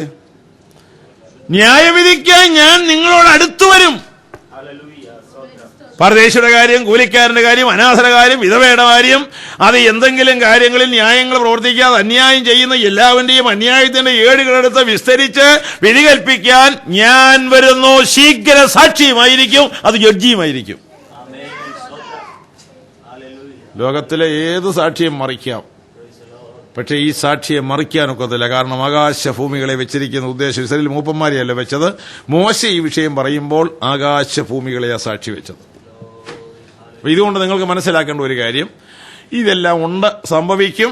നമ്മൾ അതിനു മുമ്പ് ഒരു ഒരുങ്ങണം, വരവിന് നമ്മൾ ഒരുങ്ങണം. അതുപോലെ ക്രിസ്തുവിന്റെ ന്യായാസനത്തിൽ നിൽക്കുവാൻ നാം കുഴപ്പങ്ങളും പ്രശ്നങ്ങളും ഇല്ലാത്തവരായി പ്രാഗൽഭ്യത്തോടെ അവന് നിൽക്കുവാൻ നാം ജീവിതത്തിൽ ഓരോ ദിവസവും ഒരുങ്ങണം. നമ്മുടെ വാക്കിലെ, പ്രവൃത്തിയിലെ, വിചാരത്തിലൊക്കെ ഓരോ കാര്യങ്ങളിലും നമ്മൾ ഒരുങ്ങണം. ഇനി 2 കൊരിന്ത്യർ 10-ാമത്തെ വാക്യം നിങ്ങൾക്ക് മനസ്സിലാകാമെങ്കിലും ഒരു പക്ഷേ ജനറലായിട്ട് അത് മനസ്സിലാക്കി മാത്രം പോരാ, അതിനകത്ത് ഉൾപ്പെട്ടിരിക്കുന്ന ദിവ്യ സത്യം കൂടെ അറിഞ്ഞിരിക്കണം. തെളിയിപ്പാനൊന്നും വലിയ നേരമില്ലെങ്കിലും ഒന്ന് ഞാൻ ചോദിച്ചോട്ടെ. അവനവൻ ശരീരത്തിൽ ഇരിക്കുമ്പോൾ ചെയ്യുന്നത് എന്ന് പറഞ്ഞാൽ എന്തുവാ? നമ്മുടെ ആയുഷ്കാലത്ത് ബുദ്ധിയും ഇംഗിതവും സ്വാതന്ത്ര്യമുള്ള നമ്മുടെ ജീവിതത്തിൽ എന്തും ചെയ്യാം. മനുഷ്യനെ ദൈവം സ്വാതന്ത്ര്യമുള്ളവനായിട്ടാണ് സൃഷ്ടിച്ചത്. പക്ഷേ നമ്മുടെ സ്വാതന്ത്ര്യം ദുഷ്ടതയ്ക്ക് മറയാക്കരുത്. അപ്പൊ സ്വാതന്ത്ര്യമായി ദൈവം സൃഷ്ടിച്ച മനുഷ്യനൊരു കാര്യം അറിയണം. അവനെ ദൈവം സൃഷ്ടിച്ചതിന്റെ പർപ്പസ് നമ്മൾ മനസ്സിലാക്കിക്കൊണ്ട് ആ ദൈവത്തിന്റെ വഴി മാറാതെ വചനത്തിനകത്തൂടെ നമ്മൾ ജീവിച്ച് ദൈവത്തെ പ്രസാദിപ്പിച്ച് ദൈവസ്ഥിതി ചെല്ലാനാണ് നമ്മളെക്കുറിച്ചുള്ള ദൈവഹിതം. ഇവിടെ ഈ ശരീരത്തിലെ ജീവിതം കഴിഞ്ഞ് നമ്മൾ എങ്ങോട്ടാ പോകുന്നേ? മനസ്സിലായോ? ചോദ്യം മനസ്സിലായോ? എന്നാലും ശരീരം വിട്ടേക്കൂ. ഒരുത്തരും ഇവിടെ പ്രയോജനമുള്ളവരൊന്നും, പ്രധാനമന്ത്രിയും പ്രസിഡന്റും ലോകത്തിന് പ്രയോജനമുള്ള തലവന്മാരും ഒന്നും ഇവിടെ ജീവിച്ചിരിക്കുകയില്ല. ദാവീദ് ഒടുക്കം പറഞ്ഞു, സകല ഭൂവാസികളും വഴിയായി ഞാനങ്ങ് പോവുക എന്ന്. കാരണം നിൽക്കാൻ മനസ്സില്ലാഞ്ഞില്ല, നിൽക്കാൻ ഒക്കത്തില്ല. ഞാൻ പോവാന്ന് പറഞ്ഞു. തന്റെ മകനോട് പറഞ്ഞു, ബെൻഗാമിനോട് പറഞ്ഞു, ഞാൻ പോവുക. സകല ഭൂവാസികൾക്ക് വഴി വെച്ചിട്ടുണ്ട്. അതുകൊണ്ട് ഒരു കാര്യം നിങ്ങൾ ഓർത്തോണേ, എത്ര വെടിവെടുക്കന്മാരെ എത്ര തേടി എത്ര ഉണ്ടാക്കിയാലും ഒരു ദിവസം കയ്യും കൂപ്പി വല്ലതും കിട്ടുമെന്ന് മനസ്സിലുണ്ടെങ്കിൽ ഈ ഇരിക്കുമ്പോഴത്തേക്ക് ഉള്ളൂ, കഴിയുമ്പം പോക്കാണ്. വിഷമമൊന്നും വരണ്ട. ചെല്ലാൻ പോകുന്ന നാട്ടിൽ ഇതൊന്നും വേണ്ട. നമുക്ക് നമ്മുടെ വീട്ടിൽ ചെന്നാൽ മതി. ആ പ്രത്യാശ നമുക്ക് ഇവിടെ വേണം. പറഞ്ഞു തരുന്നതിന്റെ അർത്ഥം മനസ്സിലാക്കണം. ഈ മരണം കഴിഞ്ഞ് അങ്ങോട്ട് പോകുന്ന വഴിക്ക് കടുങ്കാപ്പി പോലും വഴിച്ചെലവിന് ആരും തരത്തില്ല, കൊടുത്ത് അയക്കത്തുമില്ല. എന്നാൽ ഒരു കാര്യം നീ ഓർക്കണം, ഈ ശരീരത്തിൽ ഇരിക്കുന്നതിന്റെ ഫലം മരണാനന്തരം അനുഭവിക്കും. പല പഠിപ്പിക്കലുണ്ട്. പഠിപ്പിക്കലുടെ കാര്യങ്ങളൊന്നും ഒരു കഥയുമില്ല. ചുമ്മാ അവരവരുടെ മാർഗവും സഭയെ നിർത്താൻ വേണ്ടി ഓരോരുത്തരും വേണ്ടാതിനും എല്ലാം പഠിപ്പിക്കും. അപ്പോൾ മരിച്ചു കഴിഞ്ഞാൽ രക്ഷ കിട്ടും, പിന്നെ ബസ്വർക്കാനായി കൂടെ കറക്കി തിരിച്ച് സ്വർഗത്തിൽ വിടാന്ന് ഒരു അർത്ഥവുമില്ല. ഒരു മനുഷ്യനും മരിച്ചു കഴിഞ്ഞ് 10,000 പേര് നിന്ന് കൂതാശ നടത്തിയാൽ ഒറ്റ ആത്മാവ് സ്വർഗത്തിൽ കയറുകയില്ല. ഞാൻ തീർപ്പായി പഠിപ്പിക്കുന്നതിന് കാര്യമുണ്ട്. വെറുതെ നിങ്ങൾ എന്റെ വാക്കൊന്നും കേൾക്കണ്ട. ഞാൻ ഒരു കാര്യവും തെളിവില്ലാതെ പഠിപ്പിക്കത്തില്ല. മരണാനന്തര കർമ്മങ്ങൾ ഒരൊറ്റ മനുഷ്യനെ സ്വർഗത്തിന്റെ പടിവാതിൽ കാണിക്കത്തില്ല. നമ്മുടെ ക്രൈസ്തവ സമൂഹങ്ങൾ കാണിക്കുന്ന അതേ മരണാനന്തര ചടങ്ങുകള്, അതേ 3, പിന്നെ 16, പിന്നെ 40, പിന്നെ ആണ്ടിലാണ്ടിലും ചെയ്യുന്നതൊക്കെ ഇവർക്കല്ല, കിട്ടുകയില്ല. ഈച്ചയോ പൂച്ചയോ മറ്റോ വല്ലതുമൊക്കെ അടിച്ചേച്ച് പോകത്തേ ഉള്ളൂ. ഒരൊറ്റ മനുഷ്യൻ മരിച്ചു കഴിഞ്ഞാൽ ഒരു മനുഷ്യനും ബസ്സൂർക്കാനായി കറങ്ങിയാൽ ഒരൊറ്റ ദിവസം കട്ടിക്കീഴിലും കാണത്തില്ല, ശവക്കോട്ടയിലും കാണത്തില്ല. പലതും ഞാൻ പറയാൻ വിട്ടുപോയാൽ ഇത് വിട്ടുപോകാൻ ഒക്കത്തില്ല. മരണാനന്തര കർമ്മത്തിന് രക്ഷയില്ലെന്നുള്ളതിനെ ഖണ്ഡിത സാക്ഷ്യം അങ്ങോട്ട് തരാം. ഞാൻ അഭിപ്രായമല്ലേ പറയുന്നത്, നിങ്ങൾക്ക് മനസ്സിലാകുമല്ലോ. വാക്യങ്ങൾ തെളിയിക്കുമ്പോൾ നിങ്ങൾക്കത് കുറച്ചുകൂടെ ദൈവത്തിന്റെ വചനമാണെന്ന് നിങ്ങൾ മനസ്സിലാക്കുമല്ലോ. ശരി, എടുത്ത വാക്യങ്ങൾ വായിച്ചാട്ടെ. യെഹെസ്കേൽ പ്രവചനം 14:14 ശ്രദ്ധിച്ച് കേൾക്കണേ. 14:16, 14:18, 14:20, 4 വാക്യങ്ങൾ 6 വാക്യത്തിനകത്ത് ദൈവത്തെക്കൊണ്ട് ആണയിട്ട് പറഞ്ഞ തീർപ്പാണ്. വാക്യം ഒന്നുകൂടെ പറയാം, ഇവിടെ ആരണ്ടൊക്കെ എഴുതുന്നുണ്ട്. യെഹെസ്കേൽ പ്രവചനം 14:14, 14:16, 14:18, 14:20. മരണാനന്തര കർമ്മങ്ങൾക്ക് ഒരാത്മാവിനെ രക്ഷിപ്പാൻ കഴിയത്തില്ല. വായിച്ചാട്ട്. ദാനിയേൽ, ഇയ്യോബ് എന്നീ 3 പുരുഷന്മാർ അതിലുണ്ടായിരുന്നാലും അവർ തങ്ങളുടെ നീതിയാൽ സ്വന്തം ജീവനെ മാത്രമേ രക്ഷിക്കുകയുള്ളൂ എന്ന് യഹോവയായ കർത്താവിന്റെ അരുളപ്പാട്. ചെറിയാന്റെ പ്രസംഗമാണെന്നൊന്നും ആരും ധരിക്കരുത്. മേളിൽ നിന്നുള്ളവന്റെ ഉത്തരവ്. അടുത്ത വാക്യം വായിച്ചേ. ആ 3 പുരുഷന്മാർ അതിലുണ്ടായിരുന്നാലും എന്നാണ് അവർ പുത്രന്മാരെയോ പുത്രിമാരെയോ രക്ഷിക്കാതെ അവർ മാത്രമേ രക്ഷപ്പെടുകയുള്ളൂ. 20 വാക്യം 18 വായിരനെയും 18. ഛേദിച്ചു കളഞ്ഞാൽ ആ 3 പുരുഷന്മാർ അതിലുണ്ടായിരുന്നാലും എന്നാണ് അവർ പുത്രന്മാരെയോ പുത്രിമാരെയോ രക്ഷിക്കാതെ അവർ മാത്രമേ രക്ഷപ്പെടുകയുള്ളൂ. അടുത്ത വാക്യം 20. നോഹയും ദാനിയേലും ഇയ്യോബും അതിലുണ്ടായിരുന്നാലും എന്നാണ് അവർ പുത്രന്മാരെയോ പുത്രിമാരെയോ രക്ഷിക്കാതെ തങ്ങളുടെ നീതിയാൽ സ്വന്തം ജീവനെ മാത്രമേ രക്ഷിക്കത്തുള്ളൂ. എഴുതുക ഈ വചനം വിശ്വാസയോഗ്യം. ഒരു തർക്കത്തിനും വകയില്ല. ദൈവത്തെ കൊണ്ട് ആണയിട്ടെന്ന് പറഞ്ഞാൽ സാഗരൂപവും ദൈവത്തിനേക്കാൾ വലിയവനില്ലാത്ത കൊണ്ട് ദൈവത്തെ കൊണ്ട് ആണയിട്ട് ഈ വചനം തന്നിരിക്കും 4 വട്ടം. ഇയ്യോബ് ആരാണെന്നാ വിചാരിക്കുന്നേ? നീതിമാനെന്നൊന്നും പറഞ്ഞാൽ കാര്യം നടക്കുകയില്ല. നമ്മുടെ പുണ്യവാളന്മാരുടെ സ്റ്റാൻഡേർഡോ അല്ലെങ്കിൽ പിന്നെ മറ്റ് ഇടനിലക്കാരുടെ പരിപാടി മധ്യസ്ഥന്മാരുടെ ഒന്നും ക്വാളിറ്റി അല്ല ഇയ്യോബ്. അവൻ നോഹയെ കുറിച്ച് ആദ്യം നോഹ ലോകത്തെ ജയിച്ചവന്, ലോകത്തെ ജയിച്ച നീതിമാനാ നോഹ. 2 ഇയ്യോബ് സാത്താനെ ജയിച്ചവനാണ് ഇയ്യോബ്. 3 ദാനിയേൽ ജഡത്തെ ജയിച്ചവനാണ്. ഒന്നുകൂടെ തെളിവാക്കാം. ജഡത്തെ ജയിച്ചവനും സാത്താനെ ജയിച്ചവനും ലോകത്തെ ജയിച്ചവനും 3 പേര് ചെന്ന് പുണ്യവാളന്മാര് ദൈവത്തോട് ചെന്ന്, അപ്പച്ചാ ഞങ്ങളുടെ ആ ഇന്ന പയ്യന് കൊച്ചന് ഇച്ചിരി കുഴച്ചിലുണ്ട്, എന്നാൽ ഒന്ന് ക്ഷമിച്ച് അവനെ ഒന്ന് കയറ്റി വിടണേ, പാസ്സാക്കണേന്ന് പറഞ്ഞാൽ കർത്താവ് മുഖത്ത് നോക്കി പറയാം, നീ പോയി ഇതിന്റെ പണി നോക്ക്, നിന്റെ നീതിയാൽ നീ രക്ഷപ്പെടും. അവർ നീതി ചെയ്തെങ്കിൽ അവർ രക്ഷപ്പെടും. യഹോവയായ കർത്താവ് പറയുന്നു, അവനവന്റെ നീതിയാൽ അവനവൻ രക്ഷപ്പെടും, അല്ലാതെ രക്ഷപ്പെടുകയില്ല. ഈ വാക്യം ശരിയുണ്ടെങ്കിൽ പുണ്യവാളന്മാരോ മധ്യസ്ഥതയോ സൽക്കർമ്മങ്ങളോ മരണാനന്തര കർമ്മങ്ങളോ ഒരൊറ്റ മനുഷ്യൻ സ്വർഗത്തിന്റെ പടിവാതിൽ കാണത്തില്ല എന്ന് നിസ്സംശയം തെളിവാണിത്. മനസ്സിൽ കയറിയെങ്കിൽ നന്നായിരുന്നു. ദൈവത്തിന് സ്തോത്രം. അതെ, ശരി. അപ്പോൾ ആ വാക്യത്തിന് അപ്പം ശരീരത്തിലിരിക്കുമ്പോൾ ചെയ്ത് രക്ഷപ്പെട്ടാൽ രക്ഷപ്പെട്ടു. നിങ്ങളൊരു കാര്യം ഉറപ്പായി വിചാരിക്കൂ, അവനെ കൈക്കൊണ്ട് അവന്റെ നാമത്തിൽ ദൈവമക്കളായാൽ ദൈവമക്കളാകാം. വിശ്വസിക്കുന്ന നമുക്ക് ഏവർക്കും വേണ്ടി തന്റെ പുത്രന്റെ രക്തം പ്രായശ്ചിത്തമാകുവാൻ ദൈവം തന്റെ പുത്രനെ പരസ്യമായി നമ്മുടെ രക്ഷയ്ക്ക് നിർത്തിയിരിക്കുന്നു. അവനിൽ വിശ്വസിക്കുന്നവൻ അതിക്രമങ്ങളുടെ മോചനം എന്ന വീണ്ടെടുപ്പുണ്ട്. സഭയുടെ പേര് പറഞ്ഞ് തമ്മിത്തല്ലണ്ട. ക്രിസ്തു ഉള്ളവന് സ്വർഗമുണ്ട്, ക്രിസ്തു ഇല്ലാത്തവന് സ്വർഗം കാണുകയില്ല. Price the Lord. മറ്റൊരുത്തരിൽ രക്ഷയില്ല. രക്ഷിക്കപ്പെടുവാൻ ഏകനാമം യേശു മാത്രം ഉണ്ട്. ഈ ജീവിതകാലത്ത് കുറ്റബോധവും പാപബോധവും ഉണ്ടായി ദൈവത്തെ കണ്ടെത്തുന്ന മനുഷ്യന് മാത്രമേ ദൈവരാജ്യപ്രവേശനം വിശ്വസ്തവും വിശുദ്ധവുമായി ജീവിച്ച് ജയിച്ചവൻ മാത്രമേ ദൈവരാജ്യത്തിന്റെ അവകാശിയാകെയുള്ളൂ എന്ന വചനം മാറ്റം വരികയില്ല. അവനവൻ ശരീരത്തിലിരിക്കുമ്പോൾ ചെയ്യുന്നത് നല്ല. ഈ മരണാനന്തരം നമ്മുടെ ഈ ശരീരത്തിൽ നിന്ന് ആത്മാവങ്ങ് വേർപെട്ടു. അപ്പൊ അടുത്ത പരിപാടി എന്താണെന്ന് നിങ്ങളുടെ മനസ്സിലിരിപ്പ്. മരിച്ചു തലക്കോട്ടോ വടക്കോട്ടോ ഏതിലോട്ട് പിന്നെ ആരെങ്കിലും എവിടെയെങ്കിലും കൊണ്ടുവന്ന് കുഴിച്ചിടും. അവനവന്റെ സൗകര്യം അനുസരിച്ചായിരിക്കും അടക്കം.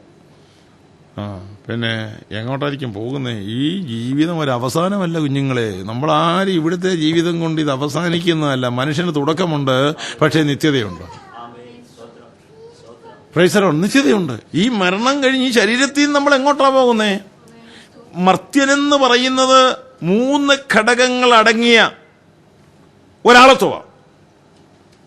നമ്മിൽ ദേഹം എന്നൊരു ഘടകമുണ്ട്, ദേഹി എന്നൊരു ഘടകമുണ്ട്, ആത്മാവ് എന്നൊരു ഘടകമുണ്ട്. അഭിപ്രായമല്ല ഞാൻ പറയുന്നത്, ഞാൻ ഉപദേശമാണ് പറയുന്നത്. 1 തെസ്സലോനിക്കർ 5-ാം അധ്യായം 23-ാം വാക്യം നിങ്ങളൊന്ന് നോട്ട് ചെയ്ത് വെക്ക്. ഈ ഘടകങ്ങൾ ഉണ്ടോ നമ്മിൽ ഓരോരുത്തരിലും ഒന്നൊന്ന് മനസ്സിലാക്കുവാൻ. അതെ, ആ വാക്യം ഒന്ന് വായിച്ചെങ്കിലും നോക്ക്. 1 തെസ്സലോനിക്കർ 5-ാം അധ്യായം 23-ാം വാക്യത്തിൽ ഒരു മനുഷ്യൻ ഒരു വിശ്വാസി തമ്മിൽ ഓരോരുത്തർക്ക് സമാധാനത്തിന് ദൈവം തന്നെ നിങ്ങളെ മുഴുവൻ ശുദ്ധീകരിക്കുമാറാകട്ടെ. അടുത്ത വാക്ക്, നിന്റെ ആത്മാവും പ്രാണനും ദേഹവും അശേഷം നമ്മുടെ കർത്താവായ യേശുക്രിസ്തുവിന്റെ പ്രത്യക്ഷതയിൽ അനന്യമായി വെളിപ്പെടുമെണ്ണം ഏത് ഘടകങ്ങളൊക്കെ ഉണ്ട്? സംശയിക്കേണ്ട തെളിവുകളാ. അപ്പോസ്തലിക ഉപദേശത്തിലെ തെളിവുകളാ. എന്താണ് എഴുതിയിരിക്കുന്നത്? നമ്മുടെ കർത്താവിന്റെ പ്രത്യക്ഷ സമയത്ത് നമ്മൾ എങ്ങനെ ഇരിക്കണം? എടുക്കപ്പെടാൻ ദേഹം, ദേഹി, ആത്മാവ്, ഈ 3 ഘടകങ്ങളും വിശുദ്ധമായിരിക്കണം. ദേഹം ഇട്ടേച്ചു പോകുന്ന ആത്മാവല്ല. കർത്താവിന്റെ പ്രത്യക്ഷതയിൽ ദേഹവും ദേഹിയും ആത്മാവും കൂടെ ഒരുമിച്ച് സംഗമിച്ച് സ്വർഗത്തിൽ ചെന്നെങ്കിലേ എടുക്കപ്പെടൽ വരവേൽപ്പ് നടക്കത്തുള്ളൂ. നിങ്ങൾക്കറിയാമോ? വാനപിരിവിൽ പ്രിയനെ വരവേൽക്കണമെങ്കിൽ ദേഹം ഇവിടെ കിടന്നോട്ട് ദേഹിയും ആത്മാവും കൂടെ എന്നാ പോരാ. ദേഹവും ദേഹിയും ആത്മാവും നമ്മുടെ കർത്താവിന്റെ പ്രത്യക്ഷതാ സമയം വിശുദ്ധമായിരുന്നെങ്കിലേ മേപ്പെട്ട് പോക്ക് നടക്കത്തുള്ളൂ. അതിന്റെ വിശദീകരണ ഉപദേശത്തിന് നേരമില്ല. എങ്കിലും അതൊരു വാക്കിൽ പറയാതിരിക്കാൻ നിവർത്തിയില്ല. ആ വിശുദ്ധീകരണ ഉപദേശം ഈ 3 ഘടകങ്ങളിലും ഒരുപോലെ ഉണ്ടായിരിക്കണം. മനസ്സിലാക്കുമോ? ചുമ്മാതങ്ങെടുക്കപ്പോൾ ക്രിസ്ത്യാനിയെ ചേർക്കാൻ കർത്താവ് വരുമെന്നൊന്നും പറഞ്ഞ് മതത്തിന്റെ അടിസ്ഥാനത്തിൽ ഒരു വീണ്ടെടുപ്പുമില്ല. ക്രിസ്തുവിൽ ജീവിക്കുന്നവൻ എന്ന മാനദണ്ഡം വിടരുത്. അപ്പോഴേ മരണം സംഭവിച്ചെന്ന് ശരീരത്തിലിരിക്കുമ്പോൾ ശരീരം വിട്ടുകഴിഞ്ഞ്, ഇതാണല്ലോ നമ്മുടെ ചിന്താ വിഷയത്തിൽ ഉൾക്കൊള്ളുന്ന പോർഷൻസ് അഥവാ ഭാഗങ്ങൾ. മരിച്ചാൽ ആത്മാവും പ്രാണനും കർത്താവിൻ്റെ അടുക്കൽ ചെല്ലും. ശരീരം മണ്ണിച്ചെല്ലും, ചേരും. ഉൽപ്പത്തി 3-ാം അധ്യായത്തിൽ നമ്മുടെ വർഗത്തോട് നമ്മുടെ ദൈവം അരുളി ചെയ്ത വാക്ക്, നിന്നെ മണ്ണിൽ നിന്ന് എടുത്തതാ, നീ സ്വർഗത്തിൽ ചേരുമെന്നല്ല എഴുതിയേക്കുന്നേ. നിന്നെ മണ്ണിലെടുത്തതാ, നീ മണ്ണിലേക്ക് തിരികെ ചേരും. പാപത്തിന്റെ ഫലമായി മരണം മനുഷ്യൽ അനുഭവിച്ചപ്പോൾ ആ ശിക്ഷയാണ് മരണം. ആ ശിക്ഷയുടെ വാല്യൂ പറഞ്ഞത്, നീ മരിച്ചാൽ മണ്ണിലെടുത്തതാണ്, നിന്നെ മണ്ണിൽ ചേർക്കും. ഇനി ഫണ്ടമെന്റലായിട്ട് ഈ വിശേഷം എങ്ങനെ വിശ്വസിക്കും? 90 സങ്കീർത്തനം മോശയുടെ ജ്യേഷ്ഠ സഹോദരൻ അഹരോന്റെ നിര്യാണ വേളയിൽ മോശ പ്രാർത്ഥിച്ച പ്രബലമായ അടിസ്ഥാന ഉപദേശ വ്യവസ്ഥയുടെ ഒരു പ്രാർത്ഥനയാണ് 90 സങ്കീർത്തനം. കർത്താവേ, തലമുറയായി ഞങ്ങളുടെ സങ്കേതമാണ്. 1-ാം വാക്യം. 3-ാം വാക്യം, നീ മർത്യനെ പൊടിയിലേക്ക് മടങ്ങിച്ചേരുമാറാക്കുന്നു. ആരെ വാക്യമേ ഉള്ളൂ. അടുത്ത വാക്ക്, മനുഷ്യപുത്രന്മാരെ തിരികെ വരുവീനെന്ന് നീ അരുളി ചെയ്യുന്നു. മണ്ണിച്ചേരുന്നു, തിരിച്ചു വിളിക്കുന്നു.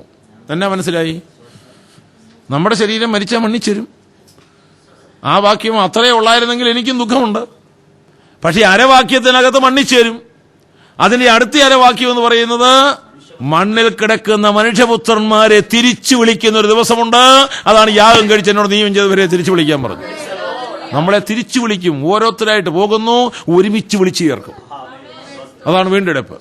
അപ്പോൾ ആ വാക്യത്തിന്റെ മുമ്പിൽ അത് അവിടെ നിന്നേച്ച് അടുത്ത് ചിന്തിക്കേണ്ടത്, ശരീരം മണ്ണിലെടുത്തോ മണ്ണിൽ പോയി, പിന്നെ തിരിച്ചു വിളിക്കുന്നു. ശരീരം മണ്ണിൽ ചേർന്നു എങ്കിൽ മണ്ണിൽ ചേരാത്തൊരു ഘടകം നമ്മിലുണ്ട്. അതെങ്ങോട്ട് പോയി? അതേ സങ്കീർത്തനം 10-ാം വാക്യം. മറ്റെങ്ങും പോകണ്ട, താളപ്പഴി ഒന്നും വരത്തില്ല. അതേ പ്രാർത്ഥനയുടെ അടുത്ത വാചകത്തിൽ 10-ാം വാക്യം നോക്കി, ഞങ്ങളുടെ ആയുസ് 70 സംവത്സരം ഏറെയായാൽ 80 സംവത്സരം, അതിന്റെ പ്രതാപം പ്രയാസവും ദുഃഖവും അത്രേ. അത് വേഗം തീരുകയും ഞങ്ങൾ പറന്നുപോവുകയും ചെയ്യുന്നു.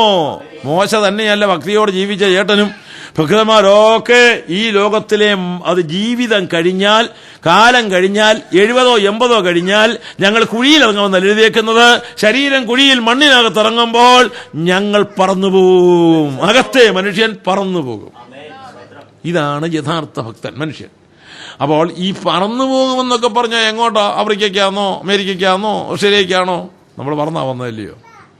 ആ പറക്കലല്ലേ ഈ പറക്കൽ. ഇനി താളപ്പശ ഒന്നും വരണ്ട, അത് വ്യക്തമാക്കി അങ്ങ് പറയാം എങ്ങോട്ടാ പറക്കുന്നതെന്ന്. അവിടെ പറക്കാൻ യോഗ്യത വേണം. ഇവിടെ പറക്കാൻ കാശും നിയമവും മതി. അവിടെ പറക്കുന്നത് എങ്ങനെയുള്ളവരാണെന്ന് നമുക്ക് മനസ്സിലാക്കുവാൻ സഭാപ്രസംഗം എടുത്താട്ടെ. സഭാപ്രസംഗയുടെ പുസ്തകം 12-ാം അധ്യായം 7-ാം വാക്യം നിങ്ങൾ വായിച്ച ഒരു തർക്കവും ഒരു ഭാഗത്തും ഒരു കാശിനും ഒരു കൊച്ചു വാക്കിനും വേണ്ട. കറക്റ്റുമായത് വിശ്വസിച്ചാൽ മതി. വാക്യം വായിച്ചേ. സഭാപ്രസംഗം 12-ാം അധ്യായം 7-ാം വാക്യം. പൊടി പണ്ടായിരുന്ന പോലെ ഭൂമിയിലേക്ക് തിരികെ ചേരും. ആത്മാവ് അതിനെ നൽകിയ ദൈവത്തിന്റെ അടുക്കലേക്ക് മടങ്ങിപ്പോകും. എങ്ങനെയാ മനുഷ്യന്റെ മരണാനന്തര ജീവിതം? നമ്മുടെ ശരീരം പൊടിയിൽ നിന്നുള്ളതാ. പൊടി പണ്ടായിരുന്ന പോലെ ശരീരം പൊടിയിലേക്ക് മടങ്ങിച്ചേരുകയും ആത്മാവ് അതിനെ അയച്ച ദൈവത്തിന്റെ അടുക്കലേക്ക് പറന്നു പോവുകയും ചെയ്യും. പറന്നു പോകുന്നെന്ന് മോശ പറഞ്ഞെങ്കിൽ പറന്നു പോകുന്ന ഇടം എവിടാന്ന് ശലോമോൻ പറഞ്ഞു. സംശയത്തിന് വകയില്ല. രണ്ടും തന്നെ ശരിയാണ്. ഇതിനെ സംശയിക്കേണ്ട. മരണാനന്തരം വിശുദ്ധന്മാർ പ്രാക്കളെ പോലെ കർത്താവിന്റെ അടുക്കൽ എത്തേണ്ടവരാണ് എന്ന് പഴയ നിയമം വ്യക്തമായി പറയുന്നു. സംശയിക്കുന്നുണ്ട്. മതങ്ങളുടെ ഉപദേശം വിഭിന്നമാണ്. ദൈവവചനം നിത്യസത്യമാണ്. അതിന് വഴിതെറ്റിയ ഉപദേശമല്ല, വഴിയാമണ്ണുള്ള ഉപദേശമാണ്. അത് നമ്മുടെ ഈ ദൈവവചനത്തിൽ നമുക്ക് തന്നിരിക്കുന്നത്. അതുകൊണ്ട് എവിടെ പോകുന്നു? മരണാനന്തരം ആത്മാവ് ദൈവത്തിന്റെ അടുക്കലേക്കും ശരീരം പൊടിയിലേക്കും ചേരുന്നു. മനസ്സിൽ വെക്കണേ. ഒന്നും കളയല്ലേ. ഒന്നും കളയാനില്ല. വാലിഞ്ഞിട്ടും കണ്ടിക്കാനൊന്നുമില്ല. കറക്റ്റും അത്രയേ ഉള്ളൂ. അതിനപ്പുറത്ത് ഒന്നും നഷ്ടപ്പെടരുത്. പിന്നെ ദൈവത്തിന്റെ അടുക്കലേക്ക് പറന്നു പോകുന്നു. 15-24 സദൃശവാക്യങ്ങളൊരു വാക്യമുണ്ട്. നീതിമാന്റെ ജീവിത യാത്ര മേലോട്ടാകുന്നു, കീഴെയുള്ള പാതാളത്തെ അവൻ ഒഴിഞ്ഞു മാറുന്നു. ഇതിന്റെ അർത്ഥം എന്തുവാ? യേശുക്രിസ്തുവിന്റെ കാൽരക്തത്താൽ വീണ്ടെടുക്കപ്പെട്ട നീതീകരിക്കപ്പെട്ട വിശുദ്ധന്മാരുടെ ജീവിതയാത്ര മേലോട്ട്, സ്വർഗത്തിലോട്ട്. കീഴെ ഒരു പാതാളമുണ്ട്, കീഴെ ഒരു യാതന സ്ഥലമുണ്ട്. ഈ സ്ഥലം യേശുക്രിസ്തുവിന്റെ കാൽവരി മരണത്തിൽ വിശ്വസിക്കുന്നവൻ ഒഴിഞ്ഞു മാറുന്നു. നമ്മുടെ ശിക്ഷാവിധി കർത്താവ് ഏറ്റു, നമ്മുടെ മരണം നമ്മുടെ കർത്താവ് മാറ്റി. അതുകൊണ്ട് വിശ്വസിക്കുന്ന നിനക്ക് ആ പാതാളം ഒഴിവായി സ്വർഗസന്നിധി പ്രവേശിക്കാം. അങ്ങനെ ഈ സ്ഥലമൊക്കെ ഉണ്ടോ? നീതിമാന്മാരുടെ കാര്യം ഇവിടെ പറഞ്ഞുകൊണ്ടിരിക്കുന്നത്. എങ്കിൽ ദുഷ്ടന്മാരും വല്ല വിധേയനും ചിലർക്ക് ഗുണപ്പെടാൻ ഒത്തില്ലെങ്കിൽ എവിടോട്ടാ ചെല്ലുന്നതെന്നൊരു സ്ഥലം മനസ്സിലാക്കി കിട്ടുന്ന ആവശ്യമില്ലേ? അല്ലേ? ആവശ്യമുണ്ടോ? ഇവിടെ എല്ലാം സ്വർഗത്തിൽ പോകുന്നവരായിരിക്കും അല്ലേ? ശരി, ഇരിക്കട്ടെ. അല്ലാതെ ആരെയും നിങ്ങൾക്കൊന്ന് പരിചയപ്പെടുത്തി കൊടുക്കണ്ടേ? നിങ്ങളും സുവിശേഷം പറയണം.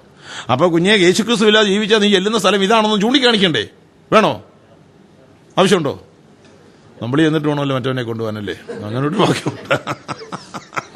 പോയെന്താ? എന്നാലും ഞാൻ വാക്യം തരാം കേട്ടോ. അങ്ങനെ നോക്കിയാണേ. 9-ാം സങ്കീർത്തനം 17-ാം വാക്യം. 49 സങ്കീർത്തനം 13-14 വാക്യം. ഇതൊക്കെ ഒരു റഫറൻസ്, ഒരു തെളിവ് തരിക.